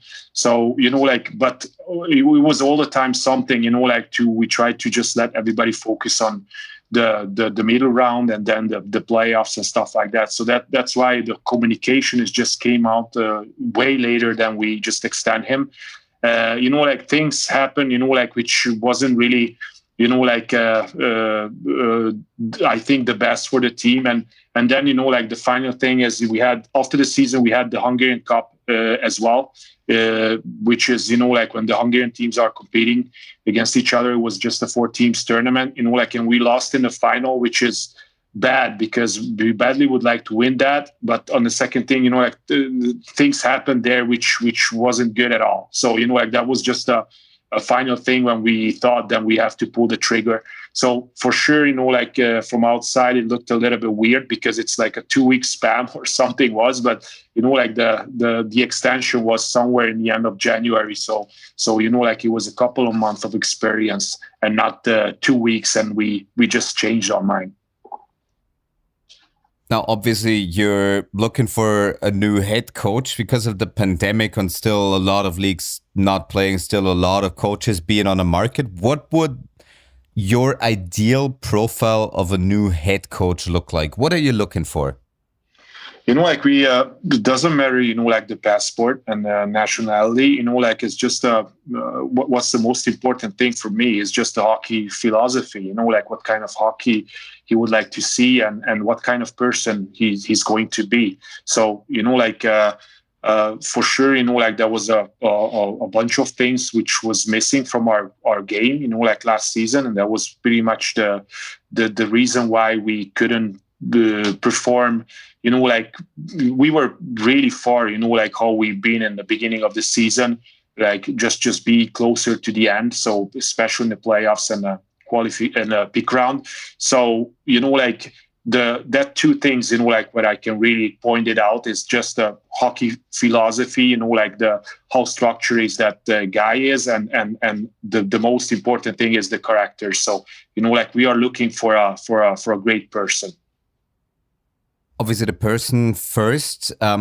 Your former head coach Antti Kahula was on this podcast a couple of weeks, I think 1.5 months ago, and he talked about his philosophy and him trying to win a championship by playing offensive hockey. Obviously, he didn't get past round one in the playoffs. Would that suggest that you're looking for someone who's also got some kind of defensive stability in his mind? For sure, like that was the point. Like we scored the most goals in the regular season. But I think we got almost the most goals against too. So like it has to be some kind of more structured kind of hockey. Like for next season. But for sure, like we would like to see, like most of the guys back, like because we have a lot of, I think, values, as I said before, and those guys are capable to play an effective offensive hockey. So, like we have to keep, like as much as we can, like what was our favor or advantage, like last season, but at the same time, try to fix some spots, like where we were not that strong. So, like that would be, like again, in the ideally word, like if we can just fix a little bit on our defense and then the offense is going to contribute, like that good, like, but the hockey is not that simple. So, like we have to find a healthy balance, like between these two parts of the game and try to, like win more games, like than we're losing. So, like it's going to be a heck of a challenge for sure, because, like Antti Karhuela did like a couple of really good things in here for sure. Like offensive hockey is entertainment, like it's good to watch, especially if it's working. But, like if we just give up, like easy goals because we are not tight enough, like in the backhand, then sooner or later that's not going to last long. Now, if we look at your roster for the next year, unlike many other ice hockey league teams, you're set up pretty well. You've got a good core group and you keep adding talent to it. Just the other day, you signed István Terbocs, and I hope I kind of pronounced his name correctly. What kind of players are you trying to add, and how long will you be adding players before there's a head coach? Like as I said, like we try to, like keep the team, the much players as possible, like in here, because I think, like we had a really good group. So, like we don't want to just make changes to do changes, like we try to just upgrade the team, like, and it's going to be maybe just a couple of changes, like Terbocs was just perfect, like I cannot, tell this name, like more clearly Hungarian than you did. So it was just perfect. Like Hungarian players, like can be important. Like we would like to just see a couple of, like national team players who get a little bit of the experience and international experience as well, and who can just add a little bit of the strength to our domestic core. So, like I think, like from now on, maybe we're not going to move that fast because, like I would like to just cooperate a little bit with the new or our future head coach too, like how he's going to see this team and which spot we need to maybe, like add an extra player or change somebody. So, like we're going to leave a couple of spots open for sure, like, and just cooperate with the new coaching staff and seeing, like what their opinions are, like on that. Now, it's interesting that you mentioned the Hungarian national team because there is an interesting person leading the Hungarian national team, and Hüdro Fehervar AV19 has always been the most important club in providing players to the Hungarian national team. How have you and Sean Simpson communicated so far? Has there been contact between you two guys? Sure, like he just came really often to, like it was a closed door games, but obviously, like we let him come in, like to check the players. So we met a couple of times during the season, and especially, like it was a session for the national team after the season, and we had a chance to talk. And he just called me after the tournament too. Like I would like to exchange, like a couple of thoughts with him, like about the players, how he saw them. And I think it's going to be a continuous thing. So I really appreciate this because he can help me or us a lot too, you know, like how he sees our players, you know, like in a little bit different, you know, like area or just playing a little bit different role, how they acting, reacting, behaving, you know, like this is really important information for us too. And I think, you know, like together we can give the chance to these guys, and especially for the young guys, you know, like to be better. If we look at Fehervar's track record, you've been to the playoffs, you didn't get to the playoffs. You've been to the playoffs, you didn't get to the playoffs. So it's been one or the other for the past couple of years. How do you make sure that Fehervar, and I know it's going to be more difficult with more teams joining the league, but still, how are you trying to use the offseason to make sure that fans in Székely Fehervar get a playoff team every year, if possible? You know, like this is our next step. You know, like that's where or what we have to working on. You know, like is just to have a stable regular season team, and one way to this, I guess, you know, like is just to not changing the teams big time. You know, like year by year, just try to keep the core together. You know, like the values together. When everybody knows what to expect, try to just upgrade it and just again be a solid, you know, like regular season team. And if we can do that, you know, like then we have a good chance to be in the playoffs more often than before. And then, you know, like the playoffs is a different story, you know, like a new championship. So, you know, like we have to, you know, like every participation in the playoffs is just a learning process for us. You know, like the players can have a taste, you know, like how it feels. For sure, most of the guys already been in the playoffs, you know, like with different teams. But, you know, like with this organization, with this group, you know, like it's still, you know, like a learning process. But I really think, you know, like, and again, you know, like that's our goal, to have a team who's going to be in the playoffs, you know, like more often. Now, the next season is going to be interesting because of many, many reasons. But one main aspect why next year is going to be great is because 3 new teams, obviously 2 old ones or old acquaintances, are joining. There are 2 new countries in the league, and there might be one big new rivalry in Italy. How was your stance as someone who's leading an international club of the Beretom Ice Hockey League on those members or at getting bigger? Did you vote in, or how in favor were you of expansion in the league? You know, like the new name, you know, like it's International Central European Hockey League, and I think, you know, like right now it's just became that. You know, like it's the two new countries, you know, like added to the mix. I think it's going to be a really interesting competition. So, you know, like I just, you know, like there was a Hungarian team, you know, like 2 Hungarian teams, actually, other Hungarian teams who competed in the Slovakian Extra League, you know, like, and I was just asking that the national team head coach back in the years, you know, like, hey, you're watching, you know, like regularly both leagues, you know, like what's your opinion on this? You know, like which leagues, you know, like where's the difference and he said, you know, like, listen, you know, like, to watching your league is way more interesting, way more attractive, because, you know, like every game, you know, like some different type of hockey teams with different type of style of hockey are coming. You know, like it's you know, like in the Slovakian Extra League, it's a really good level, you know, like,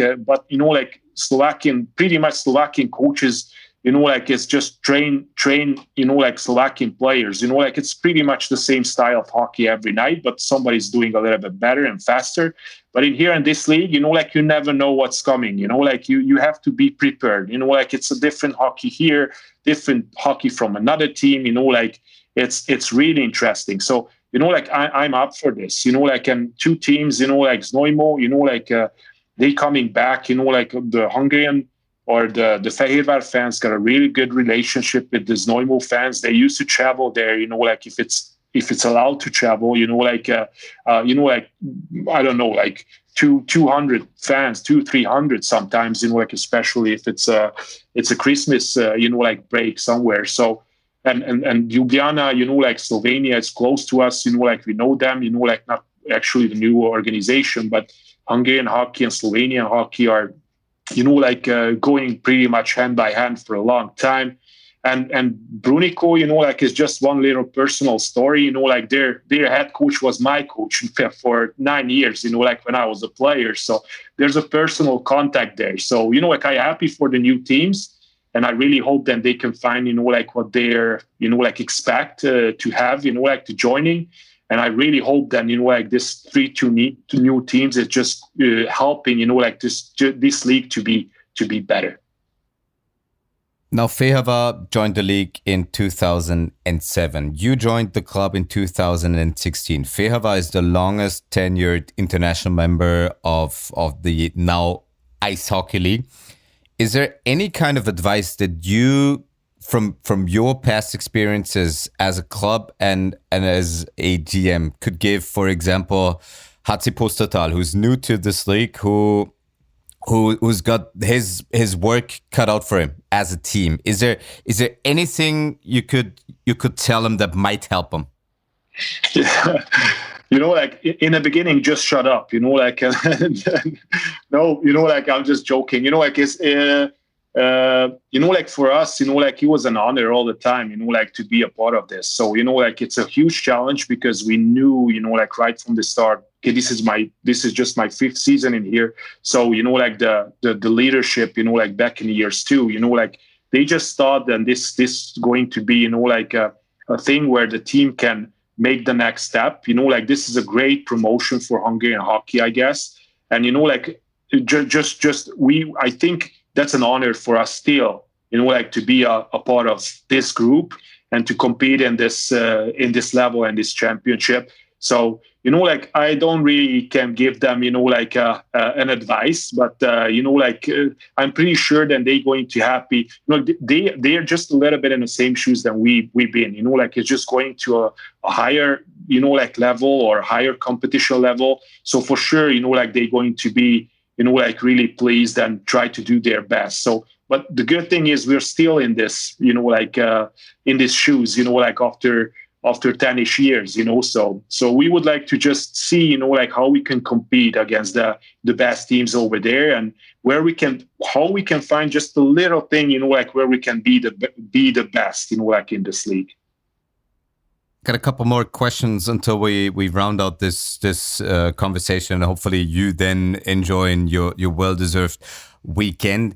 You as an international team, I mean, if we look at Pustertal, who's now gotten a new rival in Bolzano, Austrian teams having their local rivals, Snormo probably having their rivals in Vienna, which are very close. How long do you think it'll take until Fehervar gets a Hungarian rival in this league? There wasn't a secret, it was an interest from Hungarian clubs, to join to this league. I don't know, if there's a case anymore, because as I said, 2 teams has just went towards the Slovakian way before. And right now, one team has just came back to the Hungarian league and another team is still, pending, their situation, if they are, still competing there or coming back to Hungary. So, but I think, if we are not going to have the Hungarian rival, in a league, but still I'm really this idea to have this Christmas rounds, when local, not local teams, but, teams who's not that far away competing, over there and seeing them back and forth. So I think that's a good way to create new rivalries. And maybe that's not going to be that strong then, for example, or traditional, let's say this way, Klagenfurt and Villach, for example. But, still, as I said, Neumo, maybe it's not going to be a rivalry, but it's going to be, a team, where the fans would like to go, the visiting team's fans would like to go and see and have contacts and relationships. So, with this kind of idea, I hope we can keep this, for next season as well. That can create some kind of rivalries, for the future, for sure.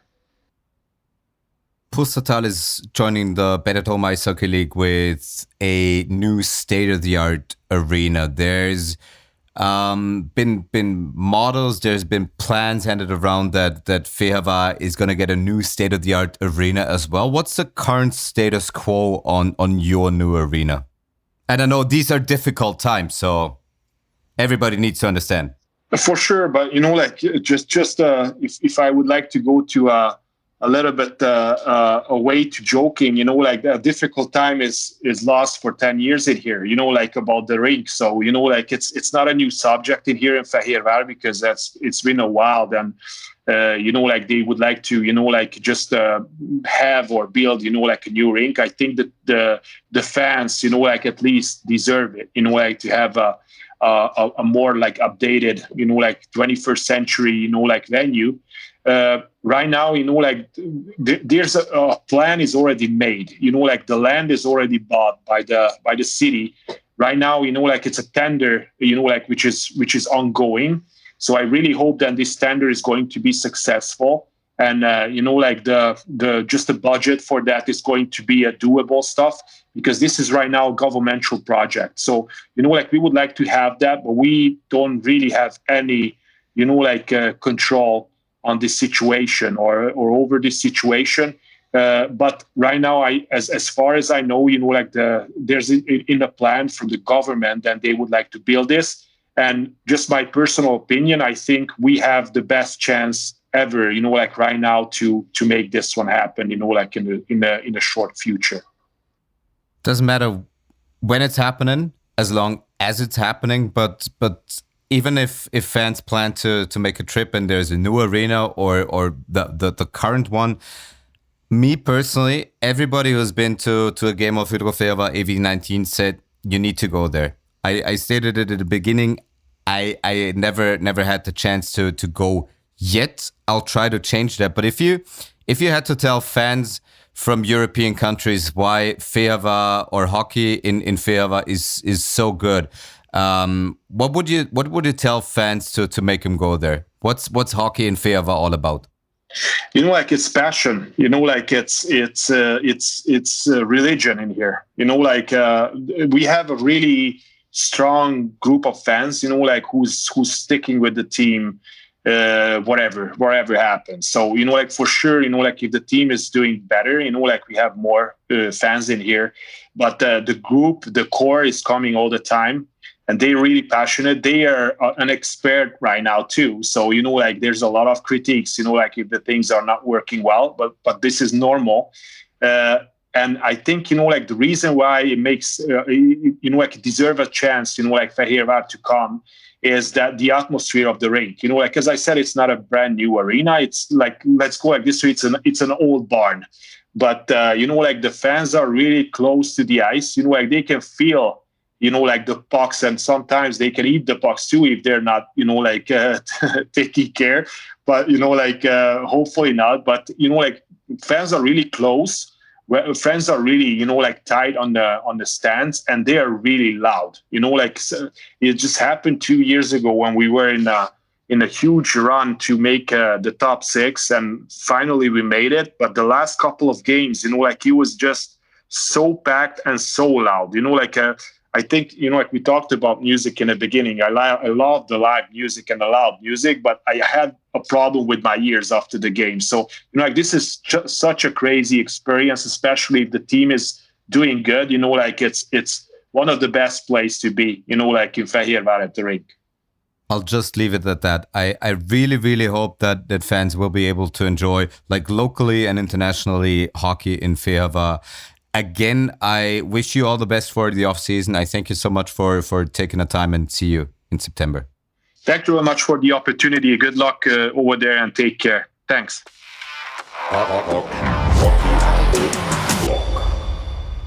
Hockey O'Clock mit Martin Pfanner und die Podcast-App FIO for your ears only sind seit über einem halben Jahr Partner.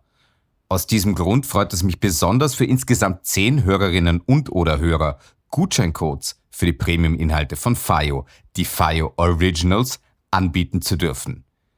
Die FIO Originals bieten Hörerlebnisse auf dem nächsten Level. Außergewöhnliche Geschichten, hochwertig produziert, als spannender Talk, fesselnde Dokumentation oder einzigartiger Audio-Blockbuster. Mit einem Gutscheincode hörst du diese Premium-Inhalte, die normalerweise 5 € im Monat kosten, für volle 3 Monate gratis. Teile einfach eine Folge von Hockey O'Clock mit dem Hashtag Hockey O'Clock auf einem deiner Social-Media-Kanäle und schicke mir an @martinpfanner auf Twitter, @martinpfanner auf Instagram oder an hockeyo'clock101@gmail.com ein Belegexemplar. Die ersten 10 Einsendungen gewinnen ein 3-monatiges Fire Originals Abo, das danach auch automatisch endet. Es entstehen dir also keine Kosten. Viel Erfolg beim Mitmachen.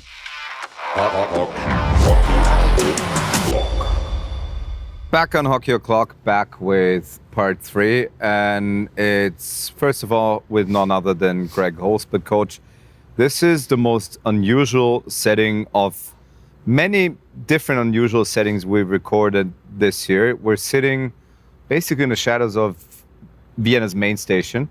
We're sitting in front of our hotel on the outside. We're sitting in a rocket chair, and it's 50 minutes past 10 p.m. What's been the strangest situation where you had to give an interview so far in your career? Is that the question you're going to fucking ask me? Yes, that's the first one. Well, we're sitting here in this wooden rocking chair. This is it. And I'm glad you said, because this is freaking strange.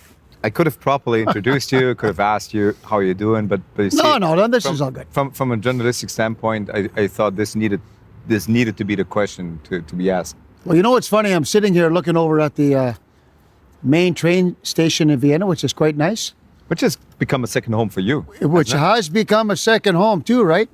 On that iron lung every Saturday. And it's all good. The hotel's really nice. And I tell you what, people are really nice at the hotel. And I actually enjoy coming down here. It's pretty good. Yeah, this is a little weird, though. I can tell you that. Yeah, we got to cut them some slack, because we've been staying at the Novotel at Vienna main station since, I think, January for all our NHL games. And the great thing about this, and I know it probably pains a lot of people to hear, but at the very least we get tested regularly, so we know that we're negative. But the great thing about it is that we get beer from tap there, and employees there are incredible nice. Really nice, yeah. So if you're ever looking for a stay in Vienna and like nice employees at a hotel, I think we both can recommend the Novotel, and they didn't pay a single dime for it. We don't even get free beer for it, but we might just tell them that we did that. Coach, anyhow. No, it's a really good. No, I agree 100%. A whole lot of different topics to be talking about, and obviously the saddest of them all, the season in Austria, the Bet at Home Ice Hockey League, has ended. How did you watch and follow the 5th and final game in the Bet at Home Ice Hockey League? Well, I followed every game, obviously, right? I commentated with you the second game. The second game, right? Third game. The third game.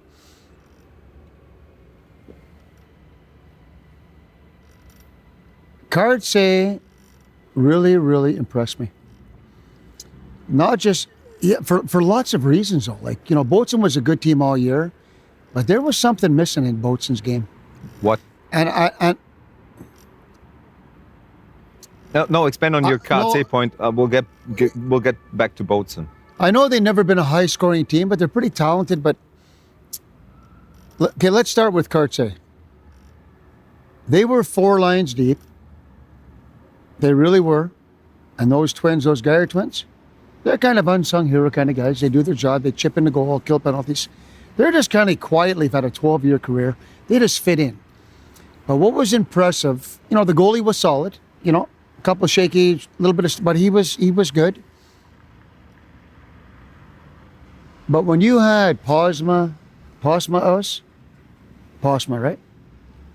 Fisher the whole year. And you had Strong out for a while, then you had Schumdicke in the playoffs, and they played Gallant, Steffler, Vidding. These guys came up big. And I told you earlier tonight, there was game. It was the overtime game. Game 4. And I remember this. And I thought about this because I watched it live, because I came down to do some Instagram. And it was in the third, I think in the last 10 minutes. Yeah, it was later in the game. It was 1-1. And Catenacci came flying down the freaking ice, and he can skate. And he's coming down on the D, and I didn't know who it was at first. And I said, he's going to beat him on the outside. He was on his off wing. I said, he's going to blow by this guy. I mean, this could be the game-winning goal. And that defenseman played him so good, so quick, so stick on puck, or how he organized that play. And you know who it was? It was Steffler. That was actually a key moment in that victory. That's my perception of what I saw, because Catenacci can fly when he turns it up. And that's Steffler. Who knows Steffler? Well, you know him now, because this kid he played well. And Gallant's on. These guys are on in the last minute in a 5-4 game. I mean, talk about. I think Gallant gutsy effort. was looking for a job. He was going to quit. You mean Vallant? Vallant. Gallant used to be a head coach. Well, that's what I was thinking. I go, God, is he coaching in Florida again? No, but Vallant, that's a big compliment to those guys and those coaching staff and the off-ice guys, how they trained all these guys, and they became a team. Remember, they were a team. Remember, I told that on air during one of the finals because I read it in one of the newspapers that, by the way, did a tremendous job these entire playoffs. I mean, I was able to read all the newspapers on the train and then forward it to you guys. And there's a ton of good stuff that newspapers are still digging up. Be it the Kleine Zeitung, be it the Kronenzeitung, be it the Salzburger Nachrichten, Vorarlberger Nachrichten. There's so much good stuff out there. So if people listen to this once or twice next couple of weeks, just go out and buy a newspaper, because a lot of good people are still working for the papers and a lot of good people are still digging up stuff and doing great things. One of the newspapers, and I think it was Kronenzeitung, might be mistaken, could have been Kleine Zeitung, but both of them did a tremendous job throughout the playoffs. They quoted him, meaning Thomas Vallant, saying, I have to be happy that Innsbruck didn't offer me an extension. Obviously, he won the championship, but that speaks volumes about how some Austrians, and Innsbruck under Mitch O'Keefe is a whole different animal. I know that Thomas Vallant wasn't Rob Pauline's favorite defenseman, obviously, but again, still speaks volumes about Austrians that are able to play, but for reasons don't play.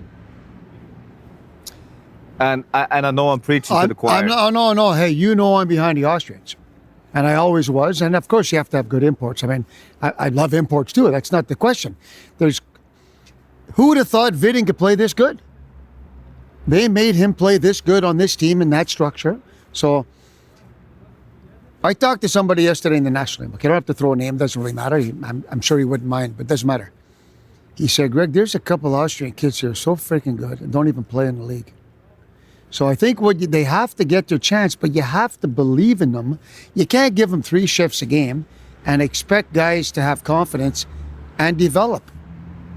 So there's not 100 out there, but there's a bunch of kids that can play, that can get the chance, that can help teams, but you need the right coach and you need the right dressing room and imports to make them feel like they can. And I'm going to take my hat off to that coaching staff, Matikainen and those guys there. And you know what? They were in great shape. They won battles all year. They just never stopped. Their penalty kill.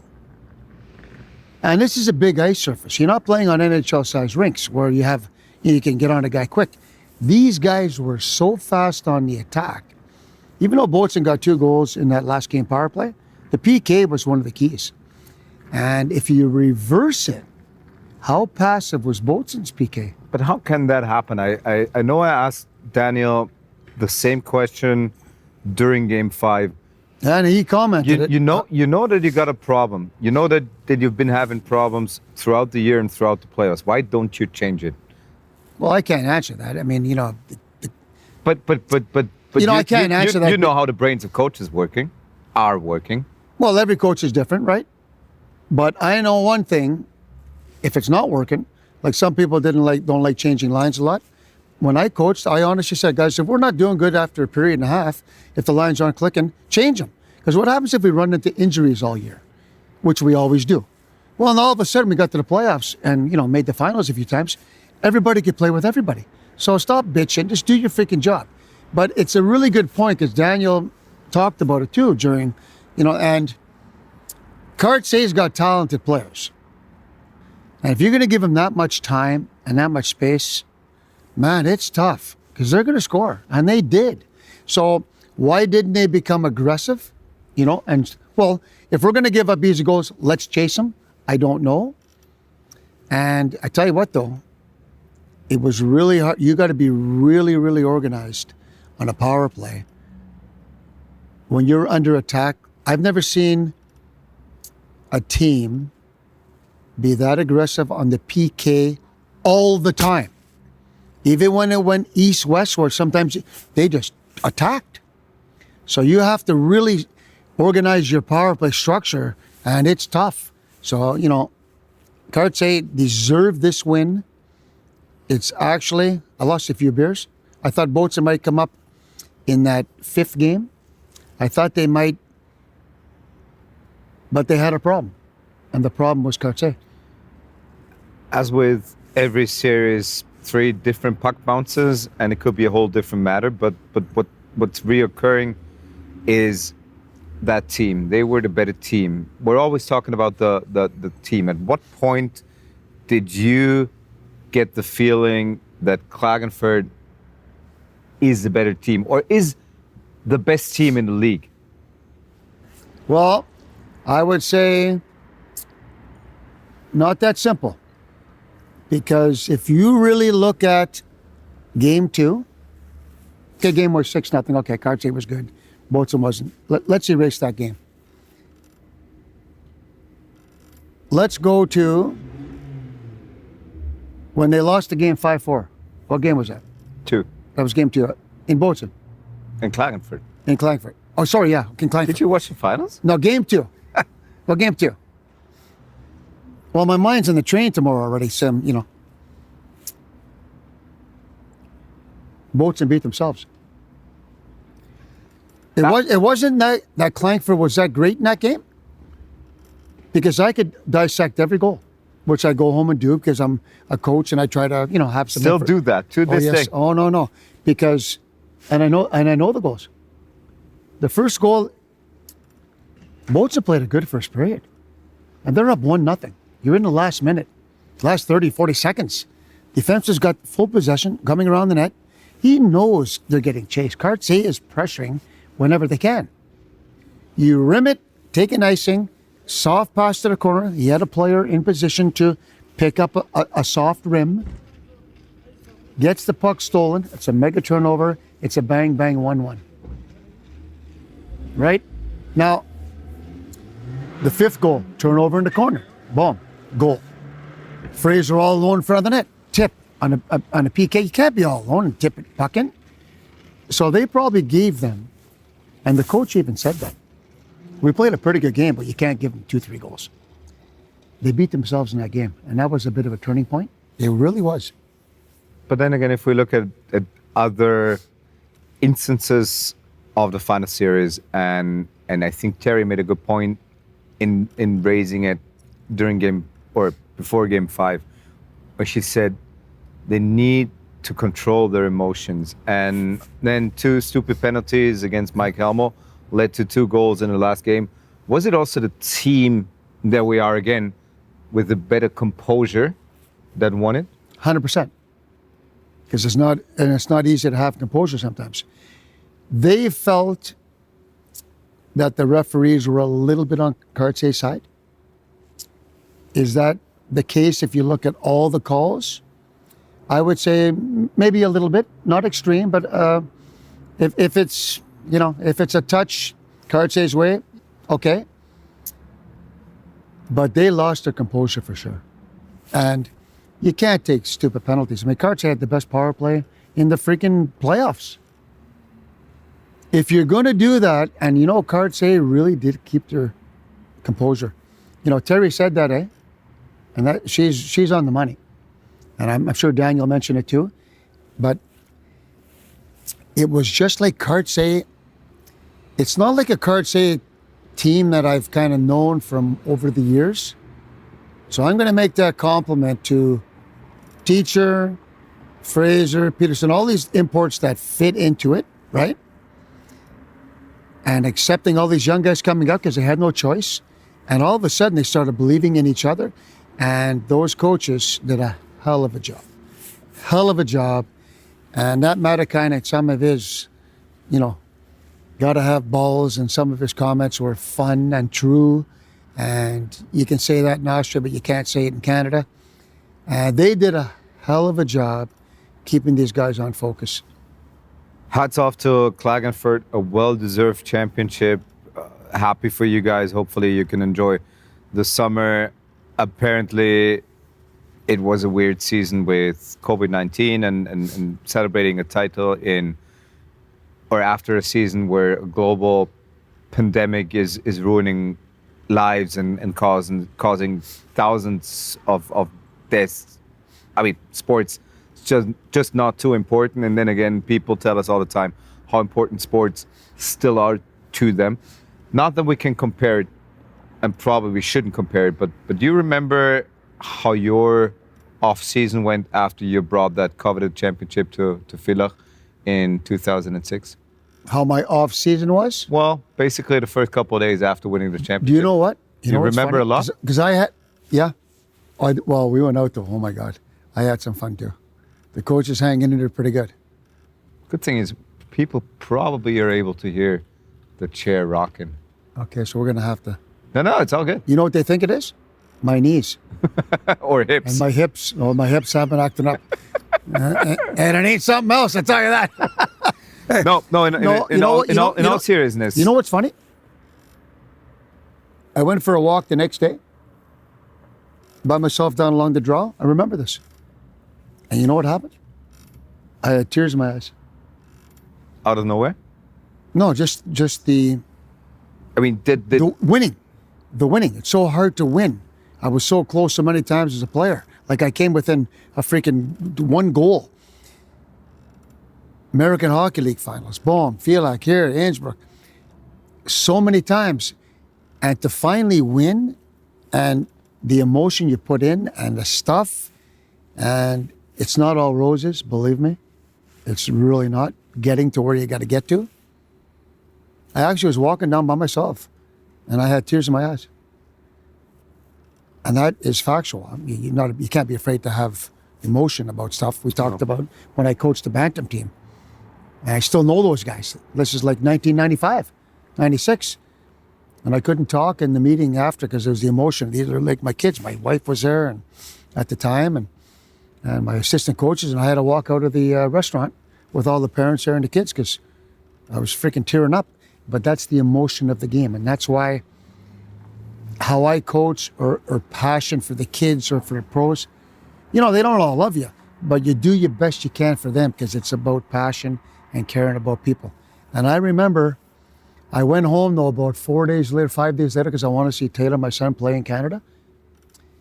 And if I had stayed a few more days, the party would have just kept on going. It was like unbelievable.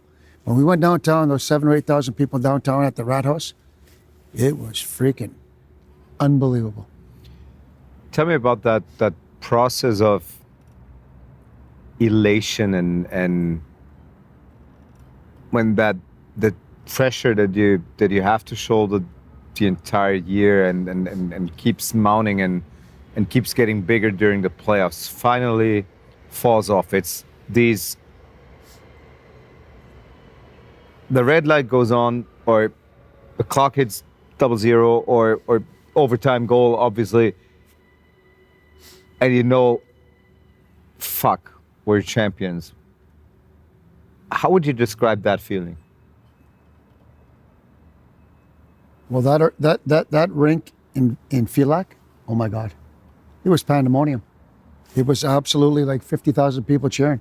We upset Red Bull. We're not supposed to win this. We went 7 with Innsbruck, as you know, we talked about that stuff. We're not supposed to win this. We're supposed to get blown out. It was special. But you know what? You think about, the elation of winning, God, piano off the back, I finally won something. Even though I'm a winner with helping people and, doing the best I can through the ups and downs of life that you learn.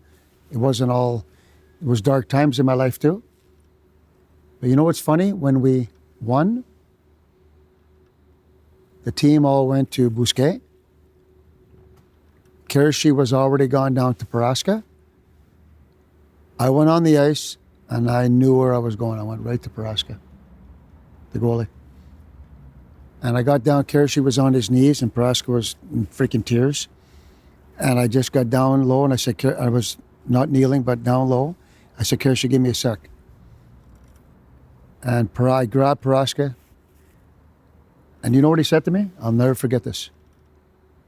Thanks for believing in me, coach. It almost puts a tear in my eye right now, really. That's what Paraska said to me. Because we headbutted and stuff. I knew he had something and I pushed him and I pushed Kershi. And Kershi became a great goalie coach. He was just starting out. And I knew Paraska had something. I could feel it. And we pushed him and we argued in practice at the end. Fucking brutal practice you had, pro. Yeah. But I knew he was good.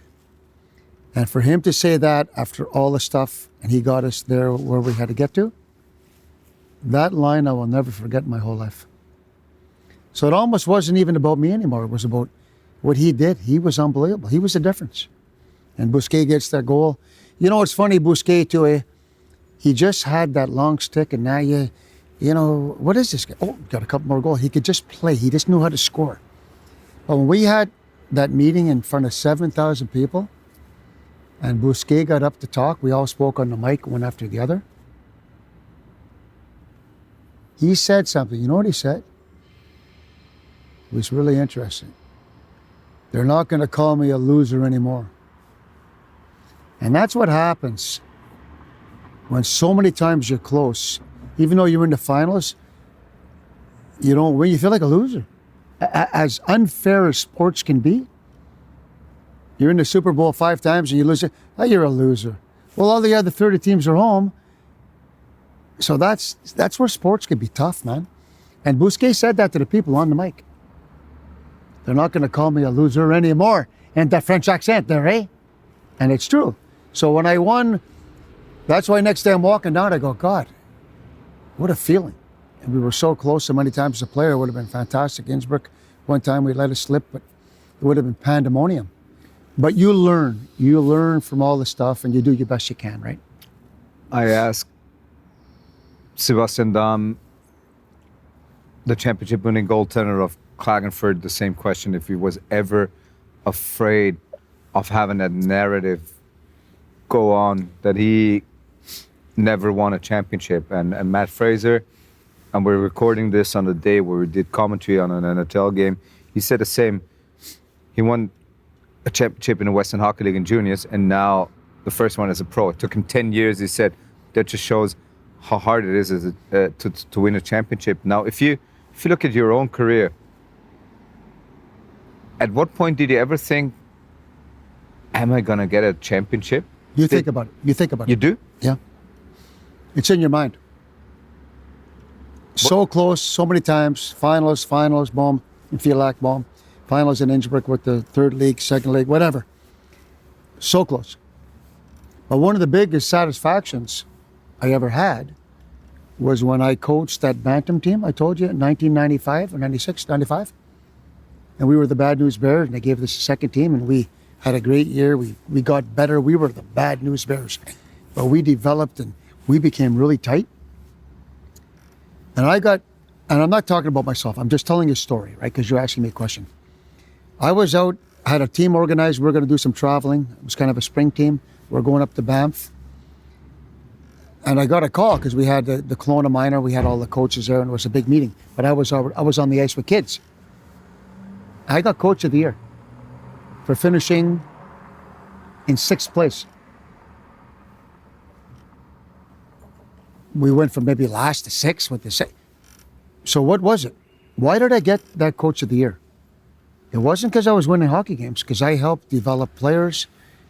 We talked about life. We became a tight team. We started beating maybe teams we shouldn't have.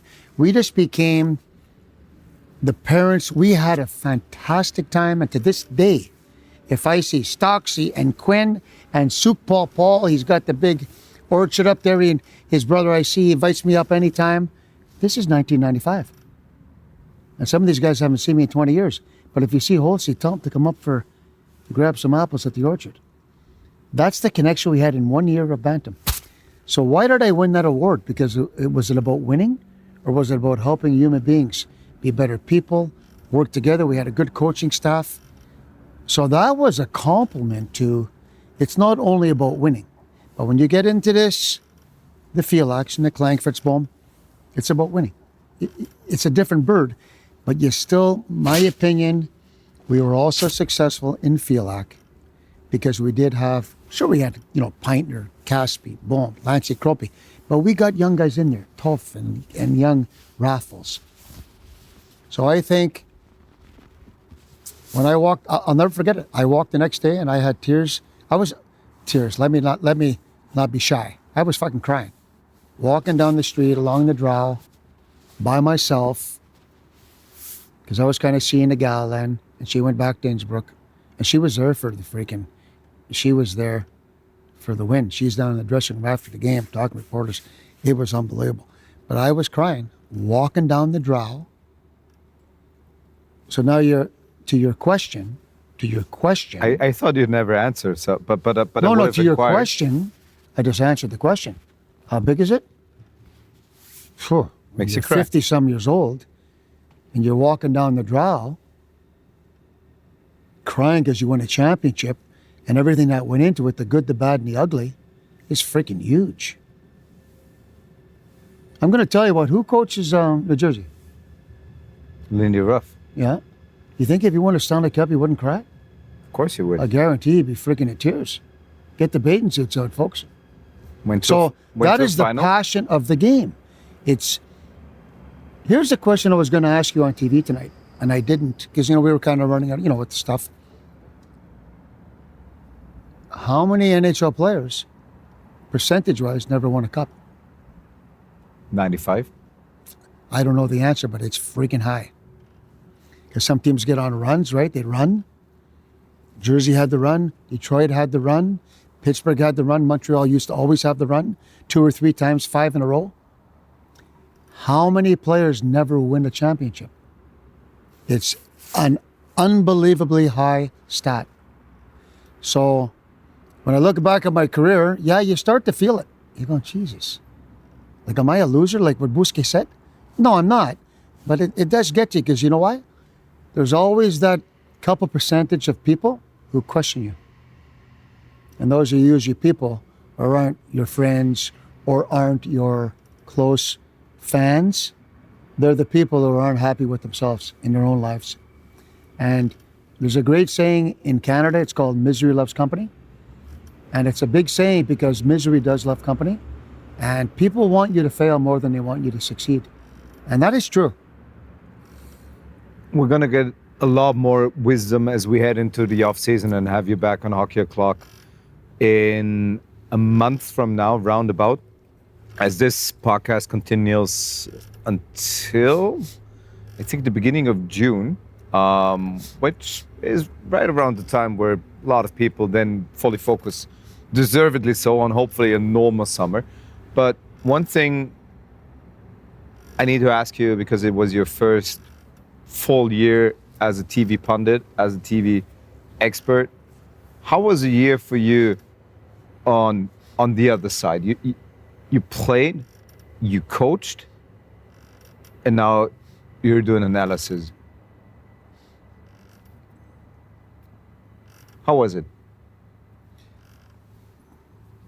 It was a little bit different than I thought. In what regard? There was more preparation than I thought there, would have to be. I could just pop on, watch a game, and so it's important to be organized. So I'm not the most organized guy in the world, as we've talked about before. And Pints. And Pintsy would attest to agree. that, and Kershi too, right? Because they're mega organized and stubborn too. Am I? So that was really interesting for me. But I still think you got to shoot from the hip a little bit. You have to have certain things you can chuck in there. We didn't throw in the Kraken tonight getting sued. That would have been a good one. Maybe, that's an interesting story.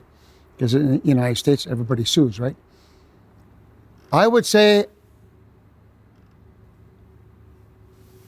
after that workshop in September, because you're kind of feeling everybody out, like Flo and Mario and Bohm and you and Lucas comes in and we had the referee in and Terry. I actually think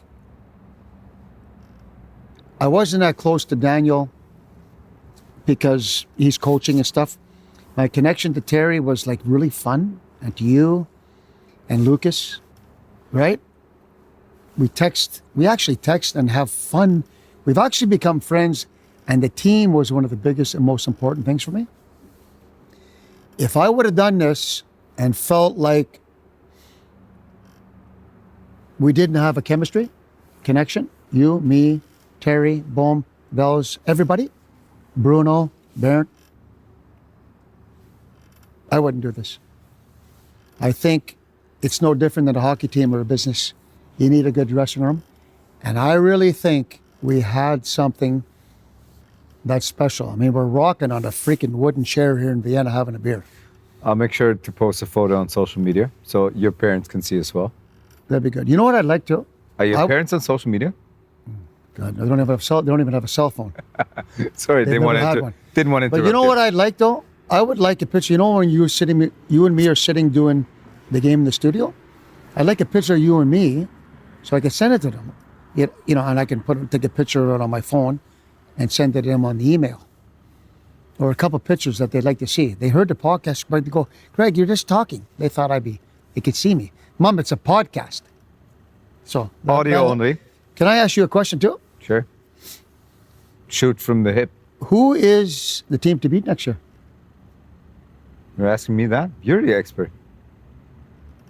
What's Cart say? They've set this standard freaking high. Bratislava is coming in prepared because they, like you said, they didn't think the league was this good. So the teams are going to have to. This team is going to stay pretty well the same. You can have Postma back, I believe. Fisher could be. I don't know his injury situation. That's going to be the team to beat. They're going to set the standard high. And you know what they're going to set? Pressure, speed, pressure, speed. It's going to be really good. I'd have to agree with you on that. And then again, I'm fairly curious on what Salzburg is doing. Like the first couple of signees look good. I have kind of an idea. And then it's all about the hunger that they can and will instill on the players. Because most of them and most of the players that they get rid, and John Hughes probably being the most prominent one, been there, done that. They're all gone. They're cleaning house. Peter Schneider. Like, no, they're going to go good players. Oh, excellent signing for me. Yes. There are a couple of other... Personality, speed, boom. Never won a title. Well, Hunger. No. And I do think to a certain degree you need to have that hungriness, quote unquote, for the lack of a better word, on your team. And Salzburg might get that. And if you got like young academy players, who knows? I mean, it's a long off season, and I don't want to get into too deep, but just want to call out some people finally who are always criticizing you for saying probably hey. How many people criticize me? One? Too often. Well, one or two? There's a message board. It's okay. I can take it. There are emails. I've been through some stuff that people don't even know about in my life. I just want to tell those people who criticize Hayes or too many of them. How about you learning 2 more languages to your native one, the mother tongue, and how about you doing commentary in that third one? You speak English and French. Those are the first 2 languages fluently, and then you had to learn. Mon français c'est pas pire, mais j'ai pas pratiqué. Je peux pratiquer un petit peu, ouais. And then you had to learn German. And just imagine doing commentary for a sports event on a game in your third language impresses the heck out of me.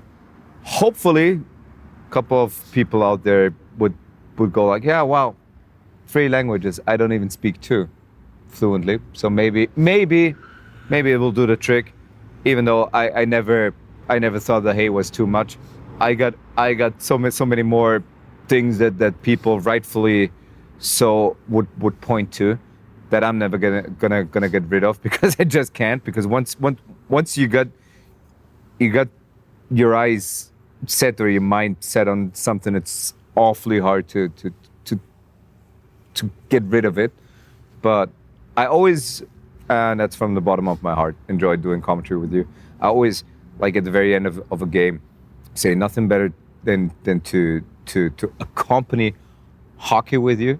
And I'm not done, by the way. No, you're not. But thank you. No. Thank you for the comment. Gotta give credit sometime where credit is due. And just coming off a game and doing a lot more games, obviously, with the NHL on Pulse 24. Just wanted to say it's always great talking hockey with you. No, and I appreciate all that. And can I answer that question about the haze? Sure. Because I go home and I'm self-critical. Don't think I'm not. I'm as well. And I don't want to make this the Holst and Pfanner love fest, you know? No, God, no. So even though we're on this freaking rocking chair together, fuck's sakes, Ma and Pa Kettle here. People don't know what that is, but I tried to subconsciously or consciously not go, and I know I did that over the last couple of years with interviews, other interviews or talks, and here, and I think I'm really good with that. And I didn't even realize I was throwing the hay. There's an old saying at home, hay is for horses, right? But I didn't know I was throwing it in. And I think if somebody points it out and they don't like it, and that's their prerogative, and I go, does it fit in to, then I listen to the guys commentate the NHL and talk all the time, like every day, middle of the night. Sometimes I'm up watching games and they talk. Do they throw the hay word in or No, they're taught not to. So I'm good with that. It's good that people point it out. And I appreciate you saying, throwing language. But I can honestly tell you, can I tell you what? I'm a little disappointed in myself sometimes because I can't articulate myself on situations and words that I want to use, that I could use in English, that I want to throw in German. So you know what I have to do? I have to get better myself. It's up to me to get better at that. So I don't mind this criticism. Hey, if I could tell you my whole life story. There it is. My whole life story? This is a freaking piece of cake. So a couple of people saying, hey, tell them to use a haze. If they were in my boots certain times in my life, maybe they wouldn't survived.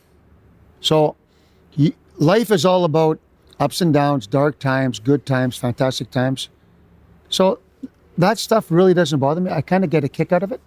But if that's their opinion, that's okay. But I know down deep in me, I want to get a little better at what I'm doing. Same here. I just don't want to be another pretty face. No. Hey, which ain't going to happen. For whatever reason, you're bumping me. There's no pretty face to you, right? Let me ask you a question, Martin. Sure. You didn't, it was funny because when you contacted me in the summer, right? I won't tell you how you got my number, but it's okay. It was from my ex. That's fine. From Cindy. That doesn't matter. That's truthful. Well, now I need to tell that story. I mean, obviously well, how do we connect? We wanted to put together a team of candidates that might be good enough to be experts on Pulse 24.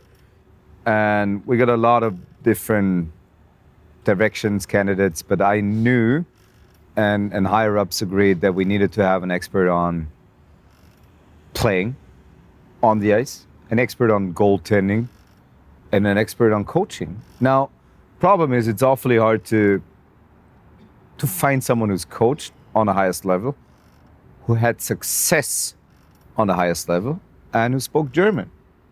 And played. Well, not necessarily. I mean, look at John Cooper. Like, you'd get John Cooper. Look at Hitchcock. Of course. Like, they Scotty Bowman got hurt young, never really played, Matt McAvoy. Yeah. So, short stints as players, yeah. Right, so we knew. Okay, so my playing career wasn't even really in the focus. It helped. It helped. But okay. Okay, that's weird. Because I played here too. We never really talked about this. No, in all honesty, 3 branches, Okay. 3 kind of experts, but the more well-rounded their game and their career and everything is, the more obviously it helps the purpose. And I kept pondering, okay, who's a coach who won maybe a title or 2, who's German speaking? First one that came to mind was Tom Pokel. Right. Just won a championship with just 7 years ago. It's been that long with Bolzano, but then I'm like, no. Tom Pokel is happy in Straubing and he's doing a hell of a job, even though he got ousted like in the most brutal way possible in the playoffs today. What a story that is. Oh yeah, we'll get to that on another day. Okay. But Pokel not available. Well, who coached? Who won titles? Who's German speaking? And if you narrow down the list, Greg Holst popped up, and I'm like, of course. How did that pop up though? Well, just going down the ranks. I mean, Or you're just looking at names and of course. okay.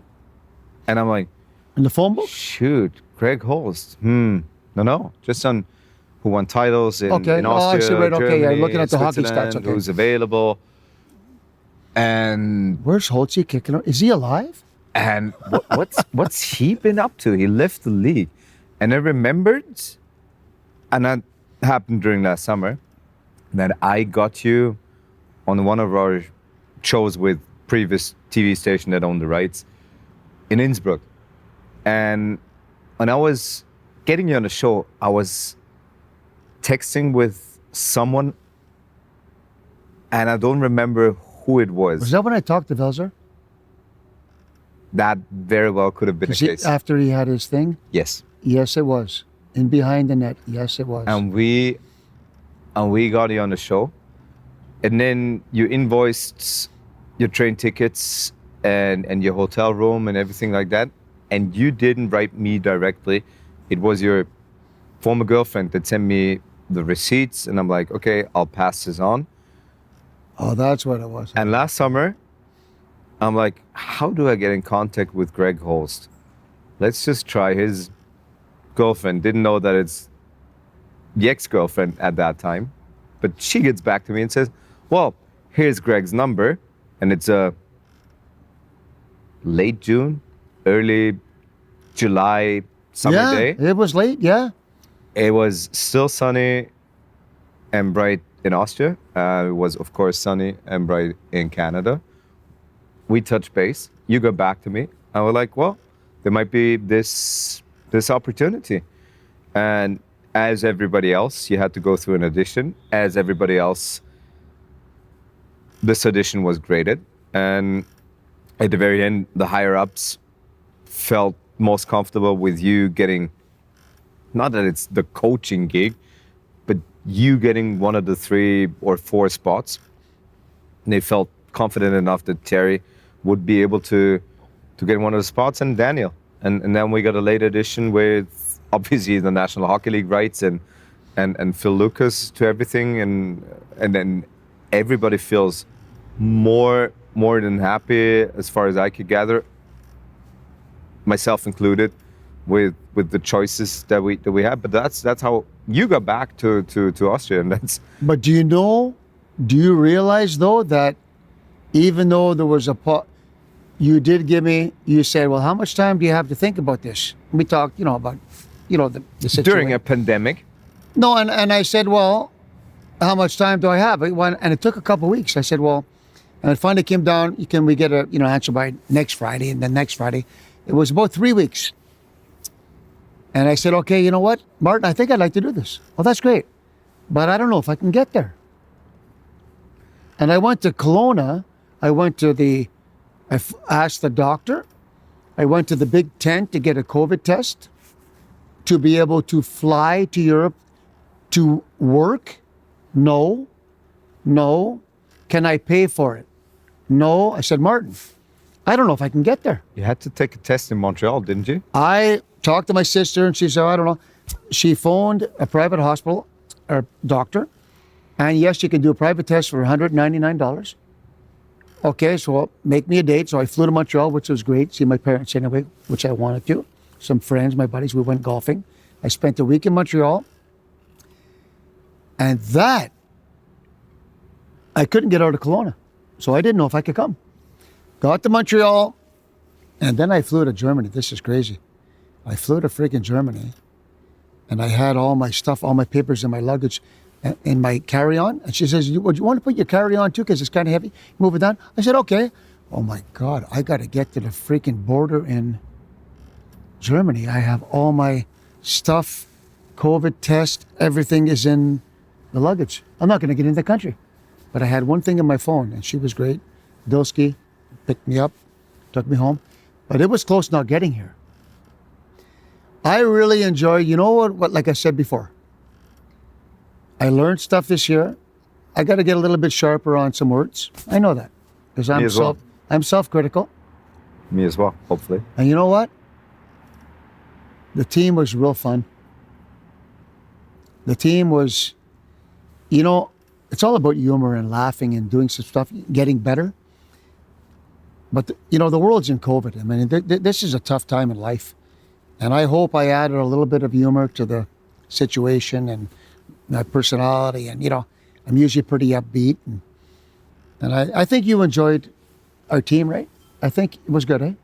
Most definitely. We need to stop this. It sounds like a farewell. And the good thing is you'll stay and remain on air for the continuation of the NHL season. We're going to have you for the entirety of the Stanley Cup playoffs. This is going to be good. And this is going to be good. People have no idea. This is People have no idea what's coming. This is going to be effing great. So I think I'll leave it at that. Again, we're going to have you back in 3 weeks' time. I'm going to take a photo right now of the quote-unquote interview situation that we just experienced.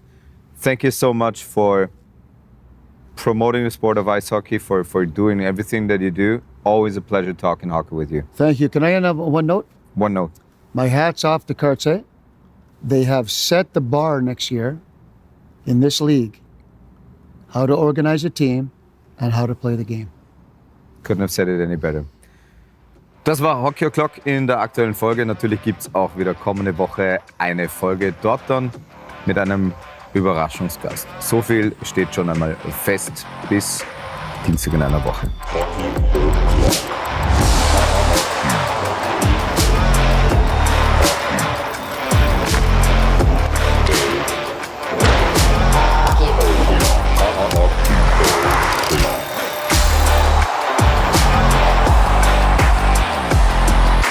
Gerne mehr davon.